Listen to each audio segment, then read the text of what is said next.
All right, so we're back with the NA portion of I dub it the super episode of Untitled. We have Anders, who me and Strong have known, I think, since the start of the game, been friends with since the start of the game. Now, guys, something you need to realize about our podcast is that we don't conform to normal standards. So here we hold people hostage. So we have the G2 ex-GT coach and ex-NRG coach here. And you can consider this almost a ransom video of, we have a lot of information that can be, put out there. It's up to them how nice they're going to be and how much, they're going to actually remove. But just remember that we will always bring in the coaches that were in teams to talk about those teams. Okay, so that's the vibe here. Welcome, Anders. How are you doing? I'm good, man. Ready to hopefully not leak too much and make Josh hate me. Again, I am expecting DMs in my inbox about how much I'm going to be paid for not leaking everything.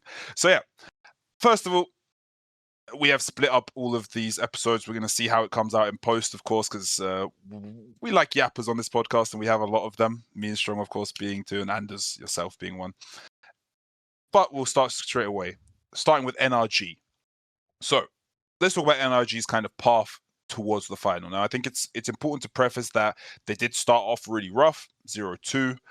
A lot of question marks about who the issue was and whether certain people should be there or not. But of course, they have the quality as a team to claw back, which is what they did. I think no one is really surprised by that. It is expected of them to kind of reach this point. But tell me what you guys think about kind of the run up to that point. Of course, they turned it around, starting with the 100 Thieves game, then go on to beat EG, beat Sentinels, Furia, Crew. 100 Thieves is the game they qualified to. And of course, they start from the lower bracket, right? So I am correct in saying that, right? Yes. They did start from the lower bracket. So it is quite an impressive run, but I think something we expect of NRG. So what do you guys kind of think about that run up into qualifying? I think that it makes a lot of sense. It's like classic slow start stuff. I mean, them coming off of a deep run in Santiago, like, you always end up with teams that are like playing catch up, especially for a team like them that has been so stalwartly like entrenched in their own approach to the game. It's like, oh, we're the double initiator guys, come hell or high water. And then they show up to a meta where it's like, you really can't be doing that shit. I mean, it worked for them in Santiago, but like as it gets more and more refined and more teams buy in, like how often can you hit heads on the coin flip type deal? So shaky to start, and then they just, hit their form a little bit, resolve some of the issues that come with tackling that meta, and don't get shut down until they run into G2, who's just their daddy. So unlucky. Yeah. I think there was a bit of a case, to be fair, of, okay, the Fury and Crew losses are bad. They come in pretty slow. I think we were expecting them probably to win all those three. But basically, from there, it was, we would expect you to win all of these games still. 100 Thieves were closer than they probably should have been on paper. Fury and Crew were a lot less closer than they should have been on paper, and like 100 Thieves qualification, come on, man, it's not going to happen. Like, you're not going to lose that game. So they've had I mean, we can't say they play against bad teams, to be fair. All these teams are like solid mid-table teams. They've kind of put themselves at the top of the leading pack again. The question mark, I think, from that run that you can have still is, are they at the top of the chasing pack in North America, where there is a very large mid-tier right now, or are they on the same level as G2 and Lev? And MRBR, if MRBR hadn't completely imploded, right? We'll talk about optimal MRBR.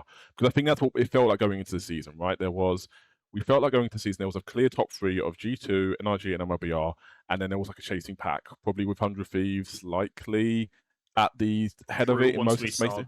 Yeah. Leviathan would have been at the head of the pack if they had not started out with the sub for kickoff. I know everyone was very scared of them before the season. At least people that I knew in the scene. People were like, yeah, Leviathan's going to be like the third or fourth best team in the region.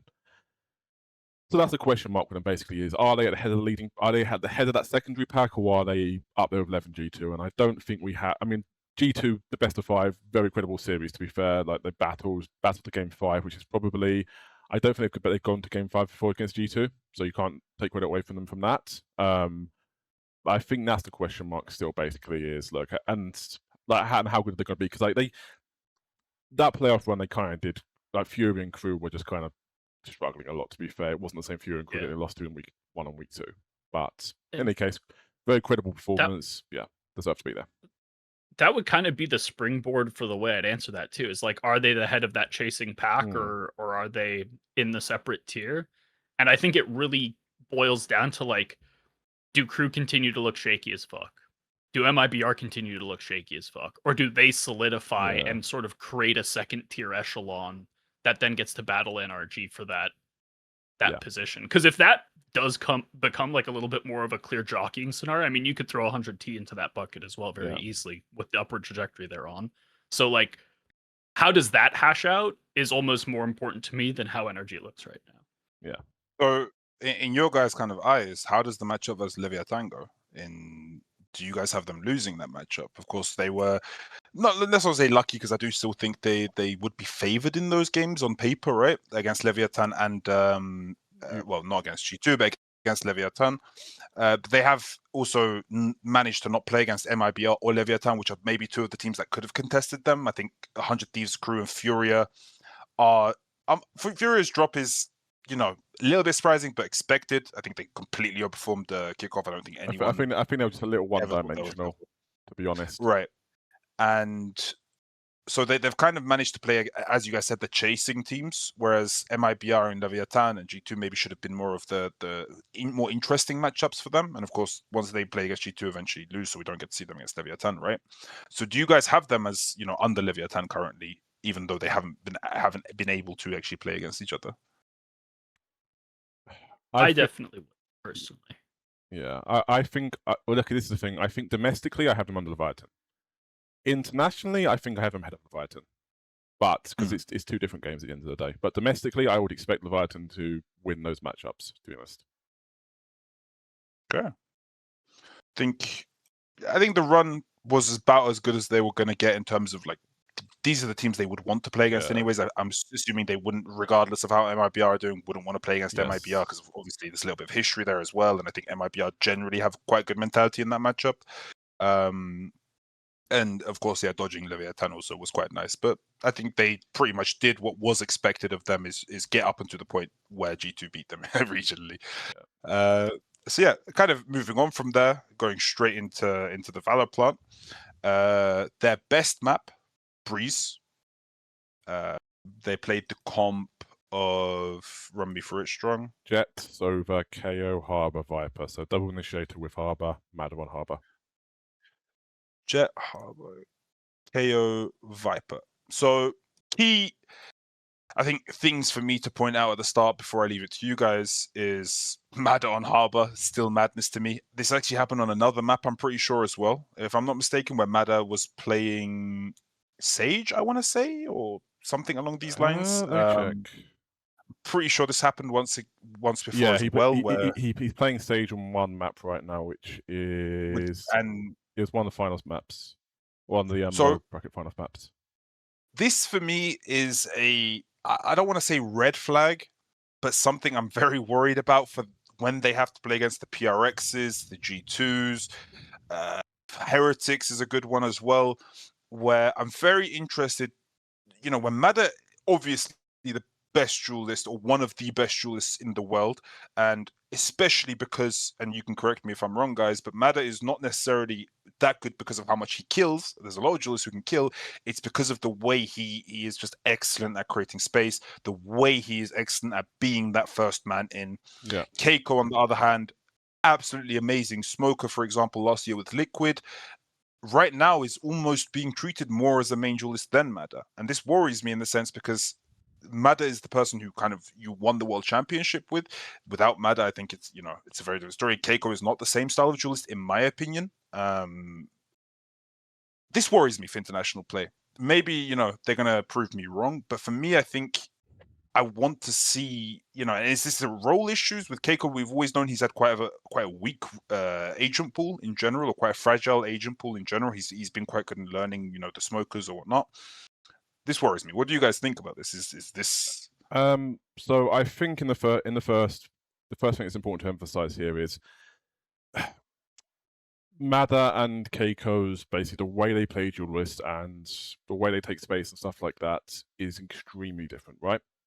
Mada, obviously, extremely aggressive space-taking sort of player, right? Keiko's kind of the comparison I'd give in terms of duelist is, for example, if you remember Safe Duelist, where it's baity not the quite word, but it's very much very tight with the pack, very much like very relatively slow. He's going to be first peeking, but he's not going to be ahead of the team. Alive last a lot for some reason. Yeah, he's going to be with the team basically, right? And there was a thought here that like maybe these two could be complementary in terms of, well, you have one guy going in, you have one guy coming behind, and just sort of making that work. They haven't really seemed to make that work. And to be fair, I think the way the double duelist meta, quote unquote, is going is making that less and less workable as well. Because it was, so if you remember at Champs, for example, when teams were playing like Waylay and they were playing like double dive, quote unquote, right? Like you put like Mada on Waylay, you put Keiko on whatever, right? That would have worked perfectly. Like they would have complemented each other in terms of playstyles. I'm not convinced with how the way the duelist meta is going that they're gonna that really works. I think you kind of need two duelists who are playing on the same gradient basically in terms of how they're attacking sites and how they're coming to that sort of stuff. I actually like the Mada move onto Harbor a lot. I don't like the Sage, but I do like the Harbor. Because Harbor is fundamentally as a space-taking agent. It is just literally a duelist, but it's like I mean the way he phrased it as well. Because I was like pushing them to play Harbor since the changes basically to not as a team but to play it in ranks to get a feel for it, right? And like Mad, before I'd left the team, I'd come to the conclusion that Harbor is really, really good. And the way he described it was, oh, Harbor is like low-key an initiator because of how his util works, because of how you take space with it, and which is correct, right? In my opinion. Yep. And I think it's like a huge like unlock for him to play that. I think it works really, really well. There is that concern in terms of they're going to have to get flexible with comps because I don't think they're a Jet Phoenix team fundamentally. Very good Jet player in terms of Keiko, and it has to be Keiko playing a Jet in my opinion. Just not, but like there's going to be some weird stuff with that. So I don't think it's bad that they're looking at stuff like Harbor, but it is a question of how does that scale across the 7 map pool and how do you make it work all over the place. Yeah. Anderzz. I think that makes a lot of sense. I guess maybe I don't have as much insight into Keiko's flexibility because part of me is like, what would stop them from just going Mada Jet, Keiko Phoenix if they really had to? Or vice versa, realistically. Yeah, like I think that might be more workable than it might immediately appear, at least as like someone looking in from the outside. But I agree with your overarching assessment that like they're very different types of duelists. The way that I've sort of come to describe it, and this is something that like persists along across a bunch of different teams right now, is you have like team play first duelists and takeover duelists. Guys who are just gonna absolutely fucking send it versus ones that are gonna be playing a lot more for that tight spacing. And I feel like that is like that typifies the difference between Keiko and Mada quite well. Where like Mada's a takeover duelist. That man's just gonna win you rounds period by himself. Like give him one high pop flash from like Ethan's KO and he'll do the rest. Whereas Keiko, I think it's probably because of his time playing in Europe, is a lot more pack centric, a lot more focused on like trade spacing, etc., like keeping tight fundamentals. And so it's interesting how much that shifts the way that they sort of have to play, and it does remove a lot of that X factor. Like to your point, I don't know that you win champs without Mada just killing 3 people a bunch of different rounds. Like I don't know that converts. The Harbor though, I agree, it looks absolutely sick. I've been on the Harbor train all year long. Like it's funny that you're like, oh yeah, we came to the conclusion that he's an initiator because he is an initiator. The same way that like Omen is an initiator. I think Harbor is just better Omen right now in the majority of the map pool. Yeah. I mean, this is the thing, obviously, with new agents as well. We should sort of make this clear. The problem with implementing new agents into pro teams is that there is usually a pretty heavy lag time in terms of the players getting comfortable on it. There are exceptions to this, i.e. anything that PRX does for some reason. But that's kind of why you didn't see Harbor being played immediately, because I'm not sure, to be fair, if it would be an amazing meta at Santiago, but low-key, like start of this split, I think Harbor was it was a weird place where the agent was extremely strong. Players were getting like up to a point where you feel comfortable having them play it in pro play, but then the comps that were was not making sense for him to get played. But yeah, he's really, really like. I think he's just agnostically in a vacuum strong, and then it's just a case of how does the meta fit him in a particular time. But obviously, it works really well for him with Breeze. And one more point before we sort of go, I think we go on to more just talking about the Breeze and talking about what we see on that specifically. With the Mada Keiko thing, it should be noted there is a map where right now we have Keiko playing Phoenix with Mada playing Neon, which is Haven, and it's not on the worst maps list, but they played it in the final. They won it in the final 13-10. It wasn't terrible. It was a little bit still like Mada had like 2-7 on first Fs. It was a little bit of Mada sends it, and then the team trying to trundles behind him. So that's kind of there are like again that it's not completely unresolvable. And obviously, there are metas in which you actually want these sort of duels playing on these different planes. But this one's it's a little bit of a weird time right now as a result. I don't think it's a question of agent comfort. I just think it's a question of how they basically fit together and how these comps fit together. But let's move on to let's talk about the games and let's talk about what we saw in the G2 game, for example, because that was the most recent one, and it was a complete demolition. At least in one half for NRG over G2. Something I do just want to add real quick, sorry, before we move on, is Mada did not have a good best of 5 against G2, and G2 was the first competent team, let's say, that they played against. And that does worry me because when Mada used to have bad games, he would still be incredible at taking space and doing his role. Whereas if he's not playing the duel list, it's a lot harder to have those double negative / negative numbers and still have that impact, if that makes sense. Mm-hmm. So that does worry me a little bit in the sense that, he's a guy who has had inconsistent maps. I don't remember the last time he's had a best of 5 against a really good team where he's just been flat completely. That does worry me a little bit. Yeah, I think that's fair because he was good in the best of 5 in lower finals, even though we didn't win it. He was very good in the MIBR one. He was obviously good at champs. But yeah, this is like there was the G2 one in off season, but even then he was top rank still. So this is a little bit of we haven't seen too much of this before, and him playing stage, I think you're trying to stretch things, but let's not dwell on the negatives. I think let's talk about a little bit about what made this team so like what did this team just completely demolish G2. So I would say for me, the thing that really stood out for me.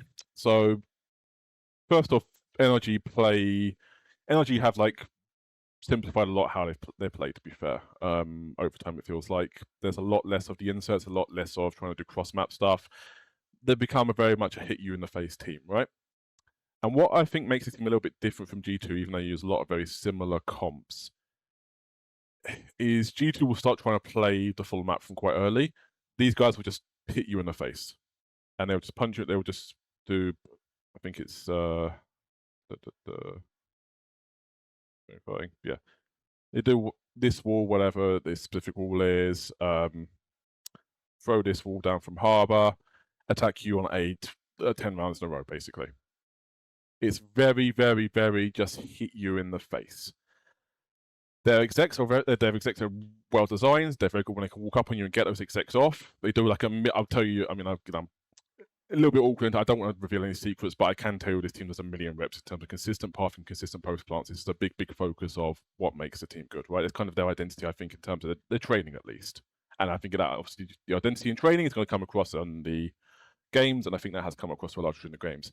The KO Harbor comp, I think, particularly good for this, because they can just abuse the shit out of these like double, triple walls and smokes, keep teams back long enough that they just walk into their own stuff, flash out, scan out, blah, blah, blah, win the round from there. I had a particular round, I'm just going to play real quickly to cue this up.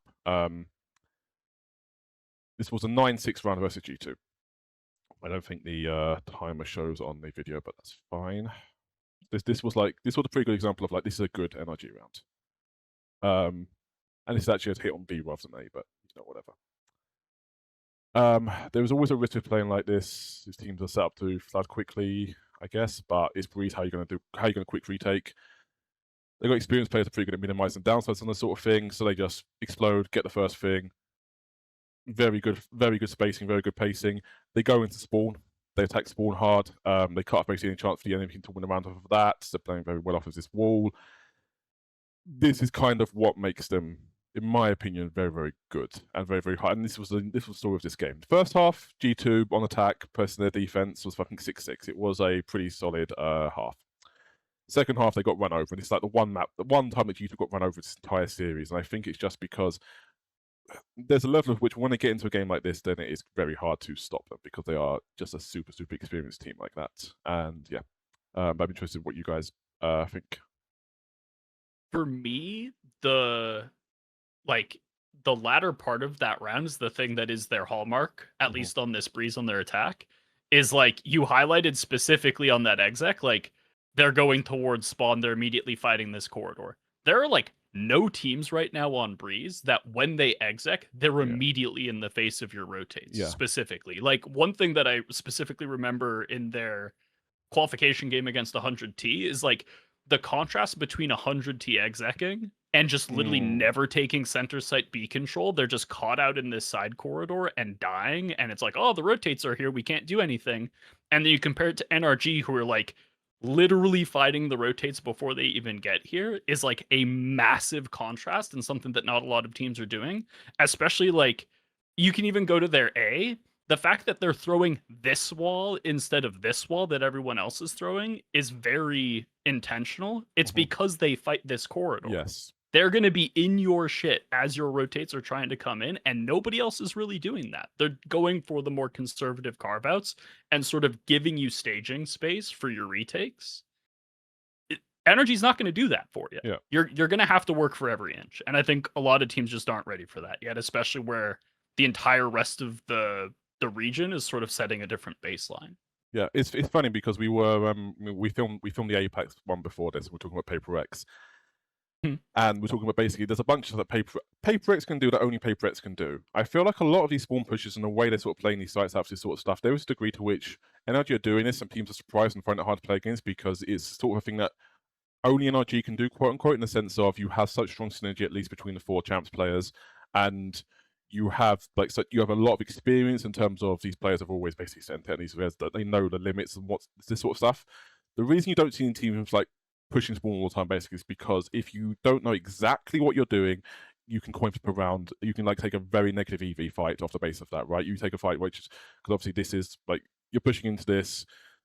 Like, I mean, just generically, they can be anywhere. They're so mad, they can be blah, blah, blah. You're taking like a 30-70 fight to yourself and you just lose around for the base of it if you lose it, right? That's why you don't see teams do these spawn pushes and the way the fundamentals, like a lot of things that coaches would have drilled in, particularly as coaches have been in Valorant a long time, would be they would drill into their teams, do not take these fights because you are coin flipping around if you do so, and the coin flip is not favorable to you, the coin is weighted against you quite heavily, right? Yeah. So they're breaking the fundamental rules of the game by doing this, and they're one of the only teams that can actually do this, but it's because they have such long-standing synergy between the players. They have obviously extremely intelligent players in terms of being able to play that micro and understanding situations, and it all comes together. And it's like they're very much leveraging a not unique but an unusual edge in that regard, I think, and that's quite important to understand here because you often look at these things, you're like, okay, well, why isn't every team doing it? It's like, well, there are a lot more factors that go into why every team is not doing this, and like this is. I think part of it goes back to what you're saying earlier, where it's like it's super drilled and like they all know their routing. The routing is all very consistent. I think that level of consistency and like ingrainment of the pathing rebalances those coin flips a lot of the time because everyone is in the right place when they need to be in the right place. There's not a lot of variability to your scaling pace. Exactly. So I can kind of just summarize everything you guys said because I think extremely correct points. And again, funnily enough, we did film Pacific before this, and I think I made this point specifically. And I think NRG is the first team I've seen with almost perfect understanding of the map Breeze. And I'll kind of run through it again and explain at least my side of it, which is Breeze as a map is these are not lobbies. These are, you don't consider them as lobbies as you would consider on other maps like Lotus, Ascent, doesn't matter. They are not your traditional lobbies. They have no info line, like consistent info lines rather, or good info lines. You have to treat Breeze as if this is the lobby, this is the site. This is the lobby, this is the site. And NRG is one of the only teams that has basically actually understood this, which is why, for example, the great things you guys are talking about in terms of pathing and stuff, which is why it's so good. So with NRG, they're using this wall as to get into the lobby. They're going to push out anyone in this area, and then with this wall, they're going to take the actual site, right? And that is the correct way to play this map, in my opinion. And you're going to see, that the best way, for example, and especially I think this is why they have the KO. Maybe they're one of the only teams that are playing the KO in this situation. I think it's super good, which is you want to be able to basically take this and then be able to pop flash through left, come through here at the same timing. The second man, or the second contact rather, wants to come left after these guys, and the duelist is swinging out right, so that he can clean up any of the angles that maybe, for example, the right side guy can't clear, right?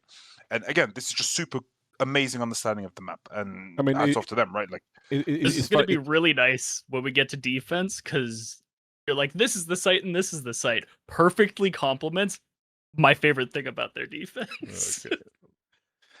I think it's a funny little point here, by the way, is the KO on Breeze. I feel like it's so feast or famine, because it's one of those things where people like either really get it, like NRG do, or they just not get it at all. Like, it's so feast or famine.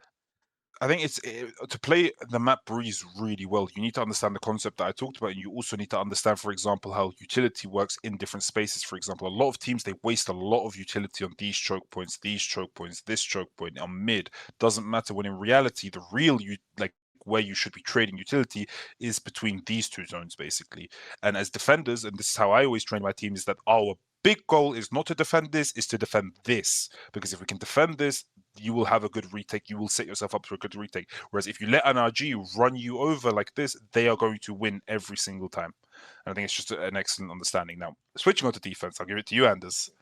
Yeah, so I think that almost the entirety of their defense hinges on like one specific default, where it's some form of this. So there we go. It's some sort of setup like this, and the important part is these two guys. It's either the Sova or the KO, and then the Sova or the KO is shifted over here. Yeah, where they're getting deep mid control for free, like every single round, and I don't understand how they're allowed to do it. They then come over here, and you're saying like, this is the lobby, this is the site. They come through, and they throw this flood wall directly on that battle line, and I'm like, huh. It's weird how that works out, huh? We're talking about how this is theoretically how I have to think about the site, and that's exactly how they play it. Yeah, it's something I've noticed as well. They will not use utility in the lobbies. They will use it in those in these like squares almost, and this is where they're always fighting. It's super correct. They're saying it's funny. I'm not trying to embarrass you, Salah, but I do have to mention this. So you're saying in terms of your understanding how the lobbies work, it was funny because there was a point when we're talking about Breeze on one of the Apex things that he's like, I don't understand why teams take site seems to be like setting for mid control like that. It doesn't seem a bit useful. And to be fair, in a lot of cases, it's not useful. But if you're understanding the map like this, it suddenly becomes, oh wait, oh shit, it's a fair point, and it's true. I think a lot of teams, in my opinion, misunderstand. They think that this is the control they need to have, and they think, whereas in reality, NRG are doing it correctly, where they know if they have this and they can rotate off of this, especially because, for example, if they execute onto B, now if you're able to come into like this, and if they execute onto A and you're able to run in, and as Anders said, play like this, then it's a very different thing. A lot of teams, when they think about controlling mid, they think about, we need to peek down, we need to fight, we need to basically live or die by mid, which is incorrect completely. Whereas in my NRG do it sometimes, but more often NRG is fine playing passively and then rotating through mid, or they're fine just holding and then rotating through mid, rather than forcing a fight everywhere. I noticed even when NRG did try and force those fights through deep, it was, I think I saw a bunch of 100 Thieves series where Timotino was just sitting there with a scope. It's like, yep, I just killed someone. It's 4 rounds for us now. It's a favor to us now. Yeah, so completely useless, because most of the time as well, this info is fake info, because even if they are here, what the fuck are you going to do about it? Like it's they can just scale, as you said, a 12 times in a row. This is something I've literally been mauling about since the map got added back to the pool, and it has to do with like, this is being like completely fake information. Why the fuck are attackers still smoking here? Genuine. Why is this smoke not here? The devs literally added a box for a reason, and it's so that they don't get the free walk down to pre-flank you the way that NRG is doing every single round. How is this control allowed to happen for free every single round, man? I mean, Come on! to play devil's advocate, maybe I'm probably thinking about this more deeply than those people are, but you could make the argument that if you have this smoke, you can dip into it, and now it becomes a smoke that's good for that. But I don't think the teams are thinking about it like that either. Yeah. It's crazy. I think there's a lot of. I think this in general is why people like. I've loved Breeze my whole career, and I have a very high win rate on the map as well. By the way, guys. Yeah. I think Breeze is actually a very good map, but because people just consider it a bad map, they have never given it a chance. When in reality, it's one of those maps that has so much depth to it. If you take the map for what it is, rather than complaining about it not being, ascent or whatever, right? It's also like it's a very punishing map, right? Particularly on defense, because Sally, you will know this from the sort of reactions that you had on teams when your teams are playing defense badly, and like they don't understand why, and one player who's just like goes on a rant about how unplayable this map is on defense, for example, right? And it's like, okay, it's difficult. It breaks a lot of the rules of how you're supposed to play the game. It also requires a lot of coordination. Like, I mean, we're kind of beyond this era in Valorant, to be fair, anyway, where it was just like, yeah, every single map defense you play 2-1-2. You have two people on good places on each side. You play one guy as a rotator, and then it's just like very standard each round, right? I think in general in Valorant, we're kind of away from the point where like 2-1-2 works like 90% of the time. Like this is like it's like 4-4-2 in football, right? Yeah, cool. Sometimes it works. Usually, most of the time, it doesn't work, and that's the reason we don't really see it like tactically at top clubs anymore, right? Because it's simple, but it's it's such an exploitable baseline, right? It's not really a baseline that hence works anymore. And I think that's kind of that. I think we're getting away from that anyway. So like you can't play 2-1-2 on these sites anyway, as you would always traditionally on Breeze, because you put Sova up here and you put like 2-2, right? But yeah, I think that's the problem. It's such a punishing map if you don't know what you're doing defensively, or if you're just trying to play you're quote unquote play the 4-4-2, i.e. the 2-1-2 of defense. You try to play that, you'll get smoked every time on Breeze. And I think that's a large reason for its like unpopularity, because it's just you have to have a completely different vision. It's like Fracture. I mean, I don't like Fracture as a map, to be fair, either, but it's like Fracture in terms of it completely changes the rules of the game essentially, and changes the fundamental structures you have to put in place. It's always the mofos like sitting here playing here as defenders, getting run over 12 rounds in a row. They're saying the map is bad, or the complete opposite, where they're sitting here and then not being able to retake because Heretics is going to throw 12 mollies and then saying the map is bad. Like, I've been gaslit about this map. This is actually the best map Valorant has made, in my opinion. Well, okay, maybe it's too far, but That's mad. Sheesh. Yeah, okay, maybe I went too far, but I think it's actually an interesting map that's different from the other maps. So people have just judged it for so long. Whereas, it's like, always for example, crazy deep macro. Like even when back when Halls was on the map as well. Holy shit, there was just so much. When Halls was on the map, it was you could do so many things. And then you have maps like Pearl, for example. Where anyway, enough about that. Moving on to the. As I said, guys, this is a very self-indulgent, very different kind of podcast, but. Onto the worst map, and for NRG, I think we have. Let me just real quick check. Pearl. Ironically, we have Pearl. Yeah, perfect segue. It was calculated, perfect right? Segue. Even when I'm being toxic, true. So tell me, guys, why do you think the Pearl is bad from them? Okay, I've got a couple of things. Yeah, I think they fundamentally don't understand the map. They legitimately, their map theory around the entire middle of this map is just fucking awful. They don't understand the map. Then I invite you to go ahead and go for it. Okay, so first of all, I'm going to say a thing. Obviously, anderzz has worked with G2 before. I don't think it's taboo to reveal this. Basically, G2 have figured out NRG on this map, and they have for a while. And I've told both G2 and I've told both NRG this. So this isn't new information that I'm just spreading to either of them. So however they want to take that, whatever. But G2 have figured them out because G2 understand how you're supposed to play mid on this map. And to be fair, there are very few teams that do. So, it was the same when I was on the team, even. G2 are on an 8-game winning streak on Pearl, and 3 of them were versus NRG in different tournaments. And it's because of how G2 play around mid, basically. I mean, if someone wants to elaborate on that, that's fine, but I can elaborate as well. Walk me through it, anderzz. So, I mean, this we'll talk about this a bunch later too. I mean, this is the correct way for me to do it, because now I'm not talking about why G2 is good on Pearl. I'm talking about why NRG is bad on Pearl. I'm not revealing secrets technically. The problem is that a lot of teams think that the middle of this map is valuable, when in reality, it's just not at all. This is one of the worst site ingress bottlenecks in the entire game. this is one of the worst site ingress bottlenecks in the entire game. This is not alert corridor as long as the defenders are competent. So I can give the attackers this entire portion of the map, and unless they're showing meaningful like fog of war on the extremities, I simply don't care. Something that NRG does consistently is they play for like con control, and then they'll take streets prio, and it's like, okay, why should I care? I'm gonna have like my 2-man B hold shut down your streets exec, or I'm gonna flip map control on you. I'm gonna have 2 people hold a main prio. I'm gonna have 1 guy playing spawn. I'm gonna have 1 guy playing either like this pivot or pit with an Odin, and then when you try to come out this bottleneck, you're in a 3-point crossfire, or you're in a 2-point crossfire here. The middle of the map does not give you anything compelling from like an actual advantaged perspective. If you're playing for it, I'm just gonna let you have it. You can waste your utility taking it, and you are literally in a worse map position by taking it. That was a lesson on power right there. Anything to add to that, Strong?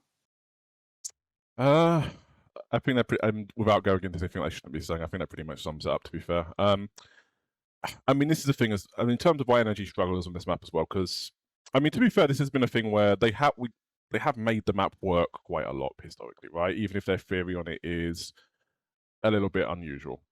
The problem they have right now is this, in my opinion. On attack, this is a map where what would we say they're good at? We say they're good at nice execs. We say they're good at consistent pathing on the execs. We say they're very good at post plants. Post plants have always been NRG's bread and butter on this map, I should say. Like, they've been incredibly good at post plants because they drill the hell out of them.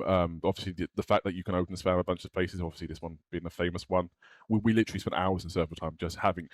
I think we probably once a week during the champs run, we had a part in server time which was literally we have the players in sequence. Sit here, blind spam here, just so you know the exact spot you had to blind spam to hit the splanter. Like, literally, just like, okay, yep, Bork, you do that. Now Scuba, you do that. Now Ethan, you do that. Literally, just in server time, just sitting there, having each of them spam it in succession, which was, I mean, it's like a traditional sports exercise. It's quite nice in that sense, right? But anyway, very good at post plants, right? And obviously, they play this comp, which is heavy post plant in general as well, still. But the nice execs and the consistent pathing. I feel like with how the meta works out now and how teams sort of attack sites, blah, blah, blah, I feel like it doesn't do much, right? You don't cover a lot of ground on execs. Enemies can, even if you're running Tails over, which they are continuing to stick to despite everything else, because they're running this because they want to be able to clear everything on sites when they go in, right? They want to be able to clear blur, blur, blur, blur, blur, and you need this much util to clear all these spots, right? But I think it's a map where all these nice execs, and because there are so many spots you have to clear, you cannot clear everything. You have to leave like 2 spots open. Enemies can hide in more spots than you can realistically deal with on sites. And I think also with how the meta works right now, how teams are playing with duelists and stuff like that, the retakes, because of how this map works, how like shallow it is almost here coming in from CT and stuff like that, I think the retakes are really good for enemies. And I think that's why they're struggling a lot on attack in particular. It's just a case of this map, which has been very good for them at times. I think it was our strongest map in Santiago, to be honest. But the things that make NRG good, they are not helping them on this map right now, and they are being punished super hard. That's how I'm seeing it anyway. I was pretty surprised as well, at least in a number of rounds in, I think it was the G2 series, how infrequently they were using the 2 drones well. They would use a drone, like they'd Teo drone for mid control, and then they'd use their Al drone for exec, and they'd just completely miss any advantage that they could get out of doing like opposite extremity drone fakes, or just like dual extremity development in general, which like goes back to that map theory level issue that I'm talking about. So there's a bit of a thing there with regards to the philosophy of why they like the Teo Sova anyway. The philosophy has always been that that I think they said this publicly. They like double drone as a concept, right? Now, the way that they understand double drone is, wow, you can go in, you can clear everything on one particular side of the map. They're not. They can obviously play the offside. They can split the drones. It's not something that's like a natural tendency for them, basically. So I think a lot of it comes down to that. I mean, I think it is. I believe it's Bork and Ethan as well. Yeah. So there's also a thing with Bork where Bork very much a pack player, very much best playing with Yeah. crack. Ethan, obviously, I mean, we see this a lot with Teo where you can weak side him, but it is a very unnatural fit to put your IGL on the weak side in general. It just kind of comes down to that. It's like that's a tendency, right? That's something that they can be conscious about and they can go into games and they can fix, but the problem is it's still unnatural for them, I think. So Yeah. All right, so kind of segueing on to our key player. So I'll start with you guys. Who do you think the key player is for NRG? And I think it's important to preface this. It doesn't necessarily mean the best player. This doesn't necessarily mean the guy who's going to get the most kills. It means the player that is the most important to this team's success. And it can be anyone. Let me hear you guys. Honestly, guys' this options. team is so hard to do it for, man.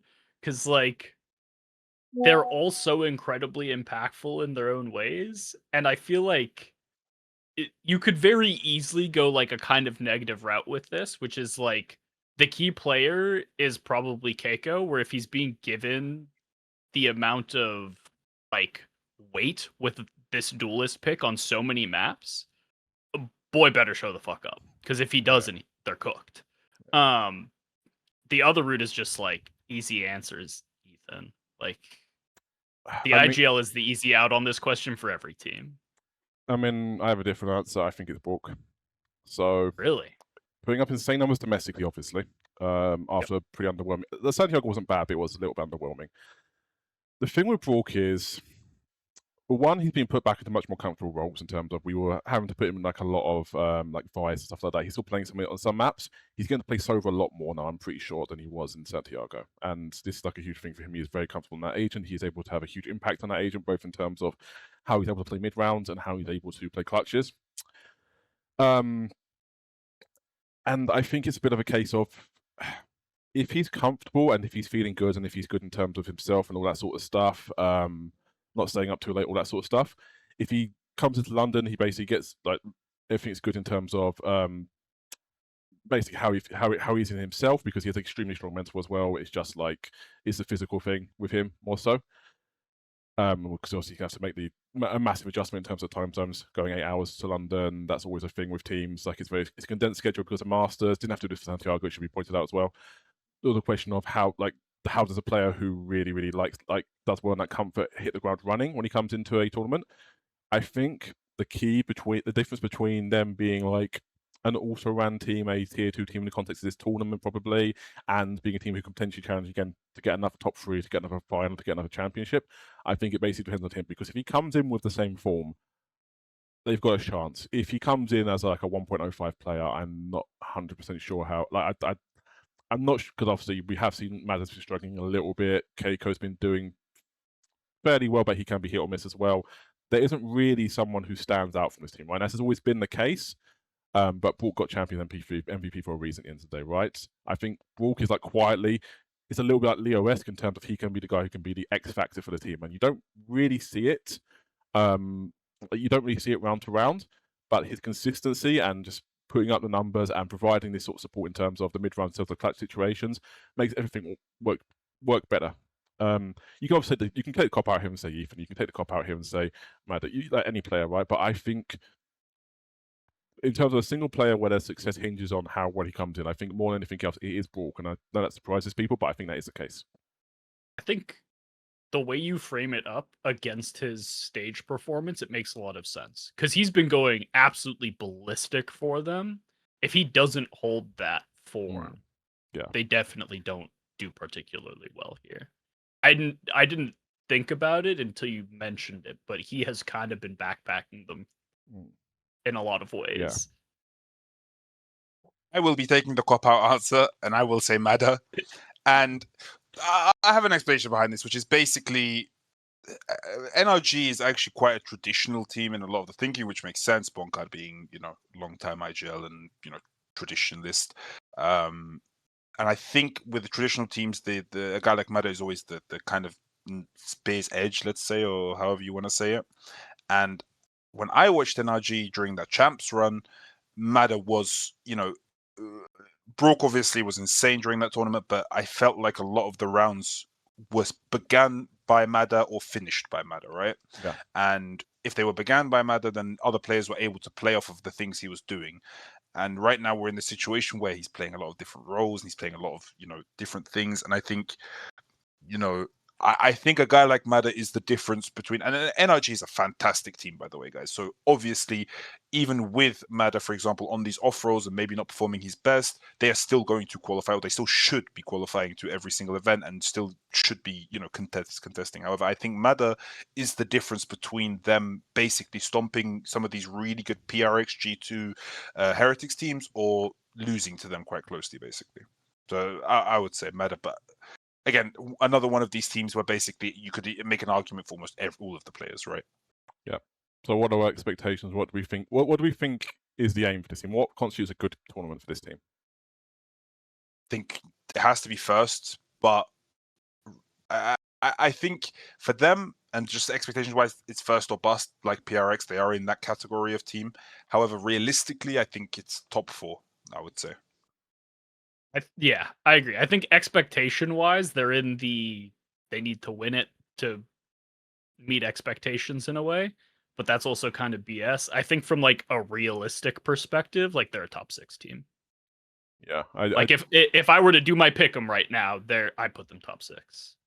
Yeah, I'd have them in the same spot. Basically, it's a bit of a case of, I guess, there's expectations they just literally can't live up to. Oh, we very surprisingly lived up to, right? Because I mean, there is a thing of when they should they be winning this tournament? Should they really be in this sort of top 4 discussion with in terms of real contenders this tournament? I don't think that's particularly fair to them based on the form that they've shown, but I understand why that is the case. I think if they make, from my perspective, if I'm energy management, if they make the final week of play, so top 4, I think that's a success for them. I think that's a successful tournament. I think they have to take it from there. I think because of the nature in which they qualified, where they did skip MIBR, Lev, and then played against G2 once they had already qualified and lost, I think that puts a lot of question marks in my head. And I kind of formed this into a question, guys. We said this in the previous episode of the Pacific portion of the episode, let's say. In my opinion, PRX is the best team in the world right now. They are the team that looks actually the most strong. G2 shaky at times, not the best G2 we've seen, in my opinion. But of course, still, right, it's always going to be good. Heretics, again, similar to G2 in the sense that they've always been very good, but again, maybe not, the strongest we've seen of them.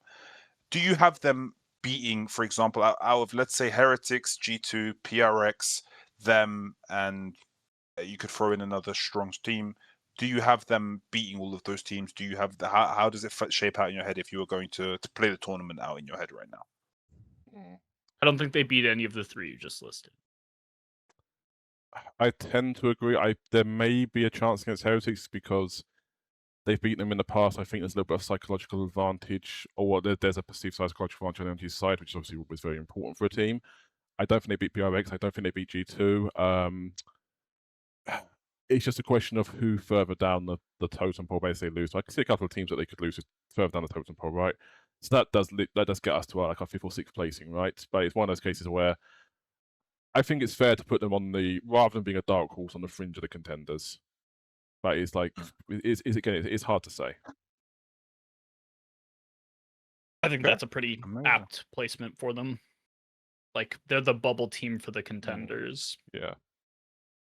All right, so moving on to Leviathan. Now, I have to say, I said this at the start of the split. Having Onur back, I think, has been great. I think the guy's an amazing coach. He's been doing this for years. And I do think in a world where assistant coaches are currently running EMEA, having a true, Brexit means Brexit sort of coach in Onur is amazing. And I think you see it by the fact that he's been able to almost take 4 kids plus King, and just make them excellent and make them believe in a style. And you can kind of tell from the outside they do believe in this almost thing he's doing with the way they play, right?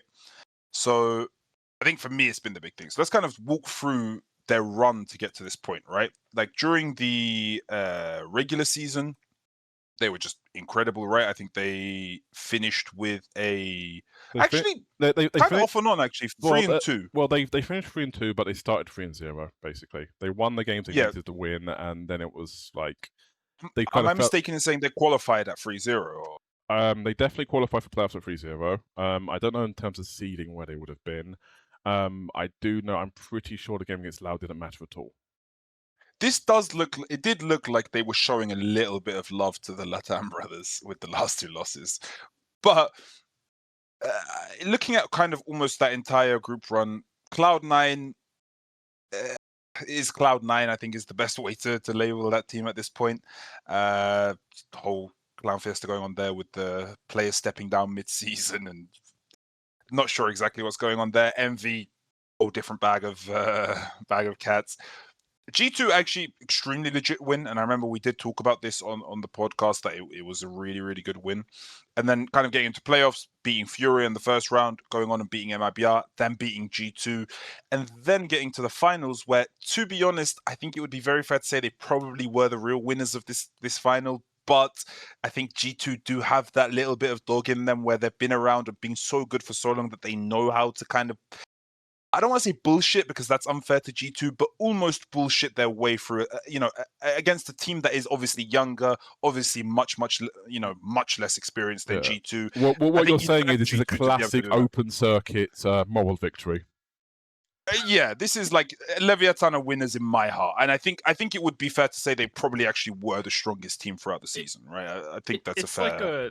Yeah, this final was like very coin flippy. I mean, it came down to like, and you could go either way with this, but like there were 1vx clutches both directions. Like if King doesn't walk spawn on split B and int his brains out, giving Jog the showstopper to win the 1v2, that series was 1 round from OT. Like, and it's butterfly of course effect they were, I think 10. I want to say 10-9 up, 10-8 up even. 10-8 up, of course. And just had it, but then just G2 again. They are that team that is so good that, they are fundamentally just amazing. Take it. Exactly. Like Fnatic, like a PRX, like, these sort of teams, right? I think for me, excellent roster building. I'm happy it's paid off for them. The fact that, again, they stuck with King, who was their guy, and obviously this guy has always been insane. I think he kind of went under the radar for a long time, I want to say publicly, but I think every coach and every player who played against him knew this guy was the guy. Of course, I see him in my nightmares because of Brazil. I do remember him posterizing us and standing up and, giving that. I think I saw a video the other day where it's like the 10 most iconic like pop-offs of Valorant, and the thumbnail is him doing it against us. So he is, he is in my nightmares fully. I've told him as well, but he's a lovely guy. But again, amazing player, and obviously has had the chops to be an IGL, right? And then Honored as well, excellent. Coaching stuff pick up came from the academy, and honestly, they've done amazing. Tell me, what you guys think of this overall split from them? I think that it's interesting because, like, as we said, they come up to like a super, super hot and heavy start. Then they slow down a bit, and then they pick it back up when it matters. Part of me is like, this is just what young LATAM players look like, man. It's all passion all the time, and if they can't fire themselves up about a series, they come off the gas a little bit. But like when they needed to be insane at the beginning, all the passion's there, they shit on everyone. When playoffs comes around and they need the passion to be there, they shit on everyone. Like, it's just how it goes. I will say also, knowing Honored and having played against him, he is in the nicest way possible a maniac, and I love this I love this kind of coach. By the way, I try to be this kind of coach where he is the guy who screams and shouts at players and gives it that. He is a maniac in that sense, and I can see that with what you're saying. For example, as a coach myself, sometimes if you can't find a reason to care about this game, then it is a lot harder to motivate your players in that same way, right? Of course, we don't know the inner dynamics of the team, but it wouldn't be a big guess to say that he is that guy, right? Yeah. Strong. Any thoughts from you on them? Yeah, I mean, I've said this. I think I said this already in this episode. Even I don't know if people outside of like the pro bubble, as it were, understand how highly rated Leviathan were coming into this season. We knew they were going to suck at kickoff because they were using a sub, but King and 4 young South American players. Scary thing. Because also, like, it's also funny to be fair. There's been a weird thing where there hasn't really been strong talent development in North America for like a couple of years now. But then there's just a million Brazilian, Argentinian, Chilean, whatever country teenagers coming through, right? People's expectations for this team and the pro team were high. Obviously, kickoff was a write-off anyway. they're kind of where people expect them to be in that sense. I think that's kind of important to emphasize. That this was considered a massive. I think most people consider this a massive overachievement, just from the perspective of how they were like perceived publicly coming into this season. This is kind of about where a lot of people expected them to be. But obviously, extremely good season. They won where it mattered, and they're at the event now, and most likely going to be the first of many. We'll still be the first, but yeah. A question I kind of have for you guys. To anyone with Which is- Scrimbucks who put them outside of the top 3. Yeah. Honestly. Yeah.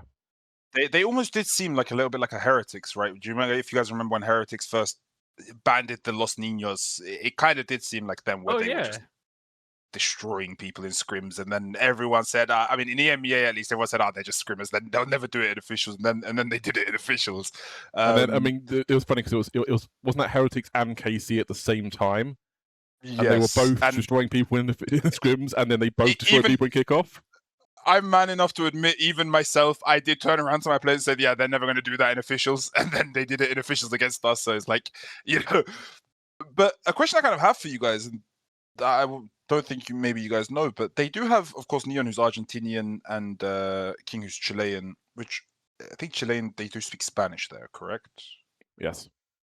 And then the other 3 obviously Portuguese. Yes. How does the language work in this team? Is it just the other 2 would know Portuguese naturally strong? I believe I don't know what the term is, but I mean, you've heard the term Spanglish, right? Which is basically a combination of Spanish and English, like for functional purposes.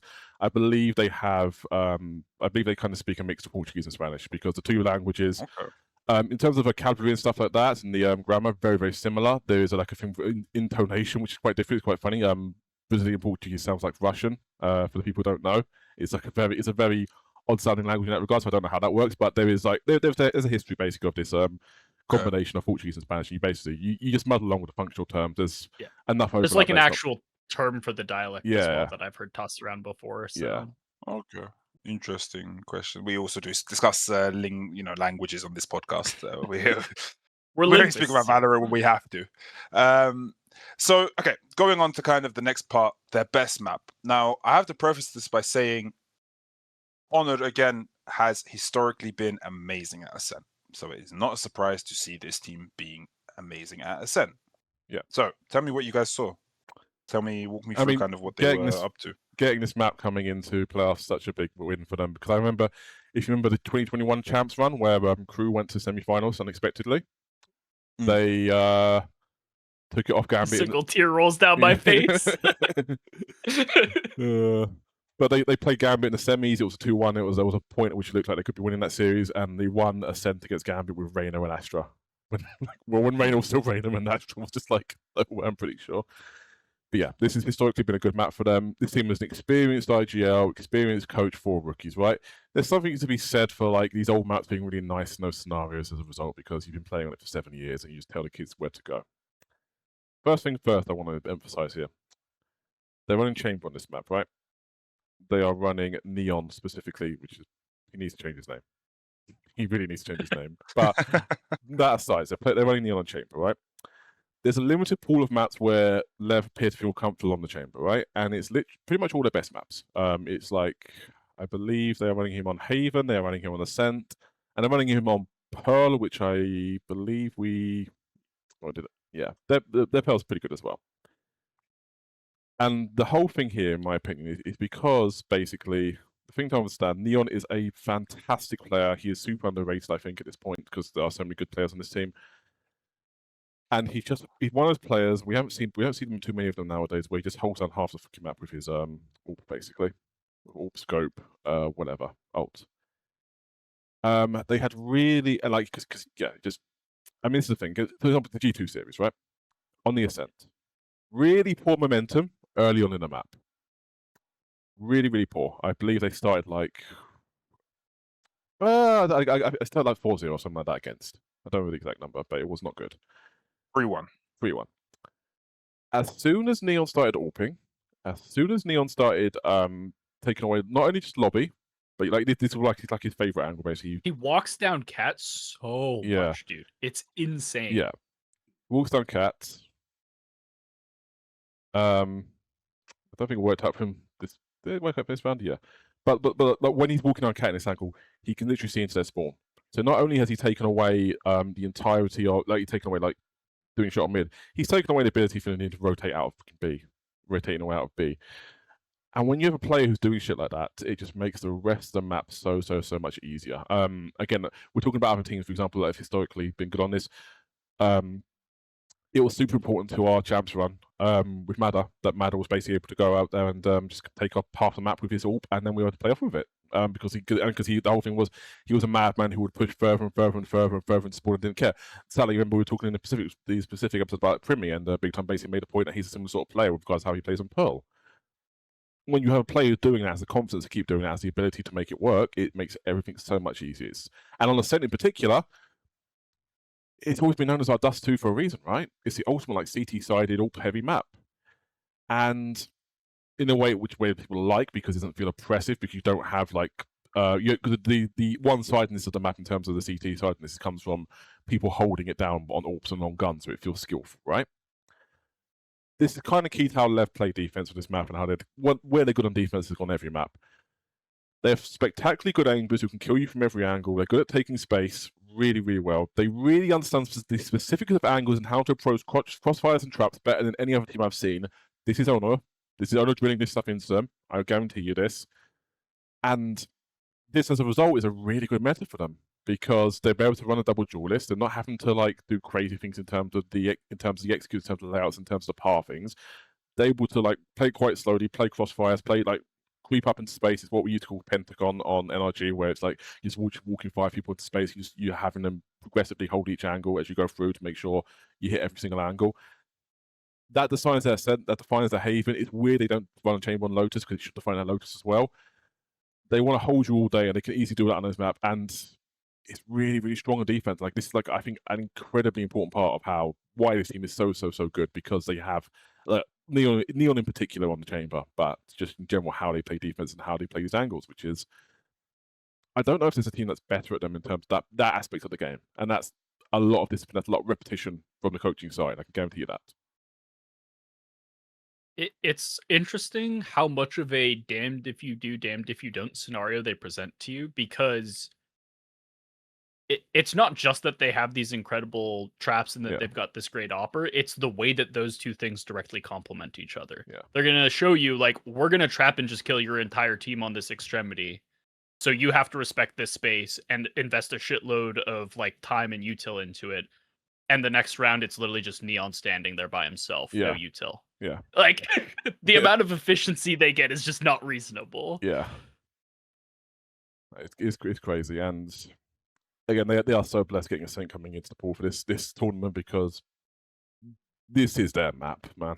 This will continue to be their map. This is an Honor Leviathan map. This is just right. So attack. Anything else? Yeah, let's talk about attack a little bit as well, because also they perform very well on attack. To be fair, we traditionally think of this as a CT-sided map. Maybe a little bit less true now, but they perform very well on it. So there was a round I had here, for example. Pull this up. This was an attack sequence from them. Again, same principle in terms of he likes to attack walk a lot. Walking up, playing around with util, baiting out util, like dodging stuff, getting hit by some stuff, sure, but whatever. Aggressive on the other side of the map. Basically double hitting at the same time. Taking a just to add something real quick. Yeah, go. Sorry, Strong. Can you pause even? Yeah. The default they are doing currently is called a double lobby / bonk default, by the way. I think Anders, you'll remember this in Strong, obviously. Which is, what this does is, the whole point of it is that you can create pressure on both sides, and you're never trying to give the implication that you're going to hit, but you are naturally going to waste resources on both sides of the map and allow yourself to basically, after that, freeze, come back into either side, and both sides will be basically weaker because of the pressure you're doing. So, for example, on the B side, you saw them use a bunch of util, Soviet, I think drone even, I want to say. Yep, correct, drone and shock darts to contest them. And on A side, they're going to use util. And because of this, for example, and the trap a lot of teams fall into, especially on Ascent, is that they will default A, then try and do some B split, and then they'll run into every single piece of util ever, because they while they force the rotations out, and as Anders very, eloquently pointed out on Pearl with the choke points, Ascent also has very similar choke points in the sense that it's super hard to get out of them, and one piece of util shuts you down. So this is why that double lobby default, which a lot of teams don't do nowadays, by the way, I mean, Ascent goes in and out a lot, but a lot of teams don't do, is so strong because you're wasting util on both sides, and because you're wasting util on both sides, that's when the map is open. Whereas a lot of teams, for example, they'll basically pressure A and then try and do something else. Yep. You get a util out. Even go, yeah, go. you can even go a step further with it, where it's like you do these double extremity defaults, and then when you go, like most of the time, I would say you double extremity default, you transition to like a standard Sova drone up mid. How do they now re-clear your mid? That you're giving the defenders an ultimatum of you can get these extremities back, or you can try to contest us mid. If you do both, you're not stopping our exec. Exactly.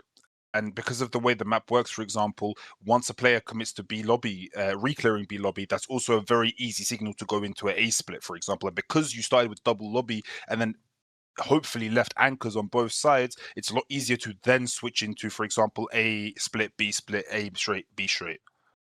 Go on, Struck, sorry. Yeah. I mean, I was just gonna say, yeah, that's basically the exchanging of util and also the ability then to take space off of that. It creates such an easy way to play out around from that point, that perspective from the attacking team. I mean, then the fact you can do this now is good because this was always like also a bit of a problem with regards to when Ascent became really one-sided, was when teams felt they couldn't play the map and they just had to try and hard exec in somewhere. But yeah. They play this really, really, really, really well. Obviously, one thing we should mention, Spike on the Neon here. I think he plays Neon on every map or is it most maps? Let me see. Yeah, he plays last 60 days, 25 games on Neon, 1 game on Omen, so he's playing Neon every map. Yeah. We assume that teams are gonna probably play a lot less Neon coming into this tournament because of the patch stuff. There was a question mark here of are they going to be as good with him having to are they going to be able to play as expansive without him being on Neon? To be fair, extremely high first kill, first death on Spike rate. If it was 40.3% of G2 series, which is on the high end for a duelist. Generally, you would see them most likely settle about 35%. So it's a little high. It's not like outlandishly high, but it is high. And I think his general stats are towards the top of duelists in terms of first kill, first death engagements.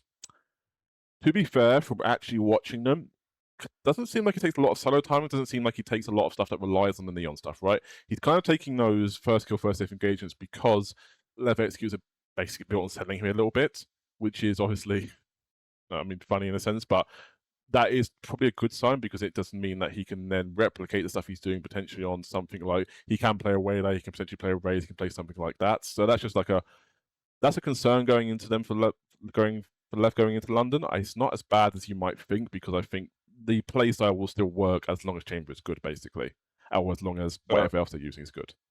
Are you telling me Neon is baiting Neon? Get out of Cut here. out. Cut it out. Leaves the call. Don't worry, we're gonna have Neon baiting Neon, then Spike's gonna plant the spike, and we're all just gonna alt F forward. It's fine. It's just so low, such low hanging. Like, dude, oh,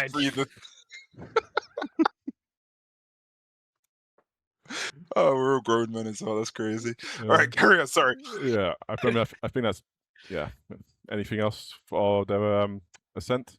I have a hypothetical I want to ask you guys about, just because I'm curious. Spike's second most played agent ever is KO. Is there a world where the Neon nerfs result in Sato becoming primary duelist and Spike going to Phoenix because he clearly has competence as a flash second in? That would make a lot of sense. I mean, just saying. I tweeted about this a few days ago that the best Phoenix players are the players who understand initiator timings and understand initiator spacing and trading and all that. So it makes a lot of sense if they were to do that, right? I think so, right? If I didn't know if I was coping or cooking. Yeah. I was just curious. No, it does make sense. But I guess so this is without the Neon nerf or with the Neon nerf, by the way? With the Neon nerf. Yeah. Okay, so they would put Sato onto duelist because he has a more flexible pool. I mean, are they playing this match that we see in front of us with Neon nerfs or without Neon? Oh no well, no neon nerfs no for neon. Okay. America's Players. Yeah. Okay. That is an interesting question. I guess we are going to see a lot of shakeups in every team, right? With the Neon and whatnot. We'll see some teams go Raze. We'll see some go Waylay. We might see duelists swap positionings again with like other players on the team. Yeah. It'll be interesting for sure. I mean, if teams keep playing Harbor, then we'll see an embrace of KO as well. I think at some point. Yeah, So, for sure. I mean, that's true. I think we are just in a Phoenix meta, to be honest, though, because especially with Until Harbor they also nerf being his stronger- ultimate, for sure. Yeah, Yeah. I think And then also they'll nerf his ult when and it'll Harbor just is be strong- KOs. Yeah. I think when Harbor is strong, when Chamber is strong, when these guys are strong, it has to be a Phoenix meta. And as well, the power creep basically caught up that they didn't touch him that much, but they nerfed everything else so much that this guy is like, I don't know how this guy has a 6 still, but Well, it's not only that, but something that I've been pretty vocally upset about is if you look at the Yoru nerfs, the like quite literally spoken rationale used by the dev team was that he was impinging on Initiator's like compositional space by having 2 flashes. So we're taking away one of his flashes. And then you look at Phoenix and he has 2 flashes. And there's just And this is mind fine. They are the only flashes in the game where the guy can play off his own flash. Only flash in the game that does that, by the way. Like, to that level. Of course, you can, like, maybe pop flash a Sky, but they've nerfed a lot of the Right KO. click KO flash is like the They next nerfed all of closest. that. Yeah. And actually, just to go on a little tangent as well, I also think that people cry so much about everything they don't understand that they also nerf the wrong things about Neon. I don't think the things they nerfed about Neon were actually ever the problem. The issue was that in this game, you cannot have characters with instant action abilities. What I mean by instant action abilities is Neon stun. The problem with Neon was not the movement or the utility. It doesn't fit this game necessarily, but at the same time, it was actually okay. It was very manageable, especially if you're a smart player. The issue was that she had that movement plus an insta stun out of hand that was impossible to miss, basically. This was the issue. Phoenix Flash is also the same, by the way, in my opinion, where it's an instant action ability. He can flash and go in straight away. The reason Phoenix never, he never really benefited from it is because he struggled to get into sites in the first place. But now, because of all of these nerfs, these needless, almost mindless nerfs they've done in the entire wrong areas, they've made a double duelist meta, and they've allowed Phoenix to have an instant action flash where he can, again, it should be haram in every single FPS that a guy can throw a flash for himself and peek with that flash at the same time, and it's instant, and he doesn't get punished for it, and the enemy team really can't turn away from it. It shouldn't be allowed, basically. But because basically people cry about everything because they're bad, we've now hit a point where, you know, we've nerfed Neon movement, we've nerfed all of these things that don't make sense, but Neon still has the stun. Phoenix still has the flashes. All of these basic things that don't make sense. It's a complete lack of understanding of what was actually broken in the first place. The Waylay was broken not because of the dash, like the dashes and the stuff, that was fine. I don't even remember what they nerfed on her, by the way, but the dashes and all of that was fine, guys, because Waylay could not play off of that by herself. The problem was she had an instant stun that she points, clicks, and the guy is stunned, and now the second guy is going to come in and bang her. Neon was broken because she can run in, stun a guy in front of her, and that guy has no basically outplay mechanic towards that. By the way, to be fair, that's the one what they change, addressed. yeah. To be fair, the one change for Waylay, I think was this the only nerf that they moved the. It was the stun... pullout on her saturate. They moved the stun. Okay, so So she couldn't do it while airstriking exactly. anymore, specifically because like it was a 0 risk. I just make it so you can't play the game. Yeah. That is a good nerf, for example. Whereas the Neon nerfs are completely mindless. It doesn't make like those were never the strong parts about that character. They were good, but that's what made the character good in the first place. Otherwise, why would you ever play Neon? It was the stun that's the issue. The fact that she can just stun out of hand, and we're gonna see the same thing with Phoenix. As soon as teams realize that you can just this guy can just as an initiator also flash the guy and run in at the same time. It's just broken, by the way. And now he doesn't even need to worry about being the first entry because you will have someone else entering first. Sorry, tangent over. So, kind of to segue from there, any final points about Leviathan Ascent? No. Now we're going to go to the bad.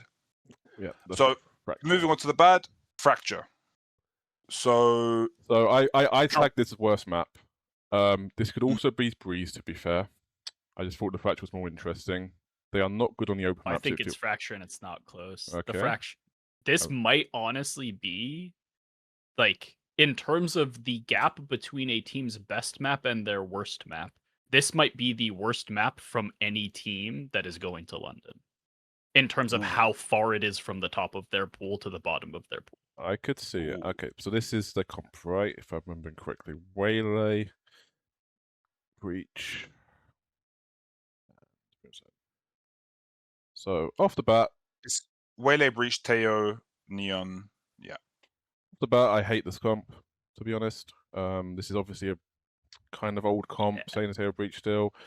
Might reflect the flip side of playing with super experienced IGL and coach, where you're kind of falling back into comfort a little bit too much on comps, like NRG have pretty consistently in stage 1, for example. It's also fair to say, by the way, that no team ever has a truly 7 or 6 map pool, right? So there are some maps you maybe are a bit lazy from. Yeah, well, yeah, I mean lazy, or just you're not prioritizing your time, practice time into it. Yeah, you can definitely have a 7 map pool, but you will still have bad maps. Yeah.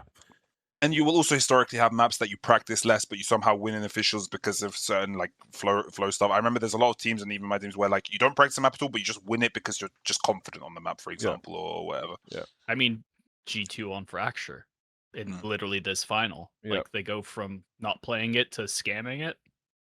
Yeah. Yeah. Okay, so I mean, I've got a couple of things I want to say now. Let Anders rant like crazy on this because it sounds like he's got some stuff queued up for this. I don't have anything to say. I don't know what you're talking about. Okay, so the things I kind of noticed looking through it. First of all, we talked about how good Neon is. Neon's kind of negating this map. He's playing Brimstone. He's just doing like shit like this, where he's just like sitting in, like sitting cross map, ulting cross map, or smoking cross map, or whatever the hell, and he just waits like CT the entire round, so you're not taking the space with him. That's like a very unnatural thing, I think, for him to do. Their macro on the map isn't great, I would say, overall. Like if we're going to be trying to be optimistic about the attack about the defense macro, for example, like this was an okay round. I noticed they're kind of double pushing B up here, playing this trap here, keeping space, relatively sensible spots on A to not get trapped on the side, even though blows eventually will screw this up in the round. They know you have to take space. That's all like whatever. But here's the problem I kind of have. Oh, pause for a sec. Okay, so their macro on the map. I mean, this is a thing though. I mean, this is maybe something people don't get about this team. While they have a bunch of great young shooters, they're good at playing these angles, they're good at playing these trap setups, all this sort of stuff, playing off the angles if they do get traded. That's all fine on the map where you can do like solo takes and duo holds. I don't think this works very well on Fracture because there are just basically too many places where you just get shot in the head when you do some shit like that, basically, where you're just walking up, right? They're a very well-drilled team, but there's a little bit of a lack of fluency, it felt like, which I think is a strong point of NRG. It's maybe a weak point of a weaker point of G2 as well. The attack is extremely limited on this map because of the comp, in my opinion. I think if you play Breach Teo, you would expect the attack to be good in the first place, and you're going to do what they have been doing the entire game. Is literally you just pick one fucking lobby, you power your entire way through that lobby, you get onto site, you hope you basically get some kills, and then you hold out the site. I think this is literally a recipe for like getting close in games and never ever actually closing it out. The comp sucking shit is a huge problem for them here.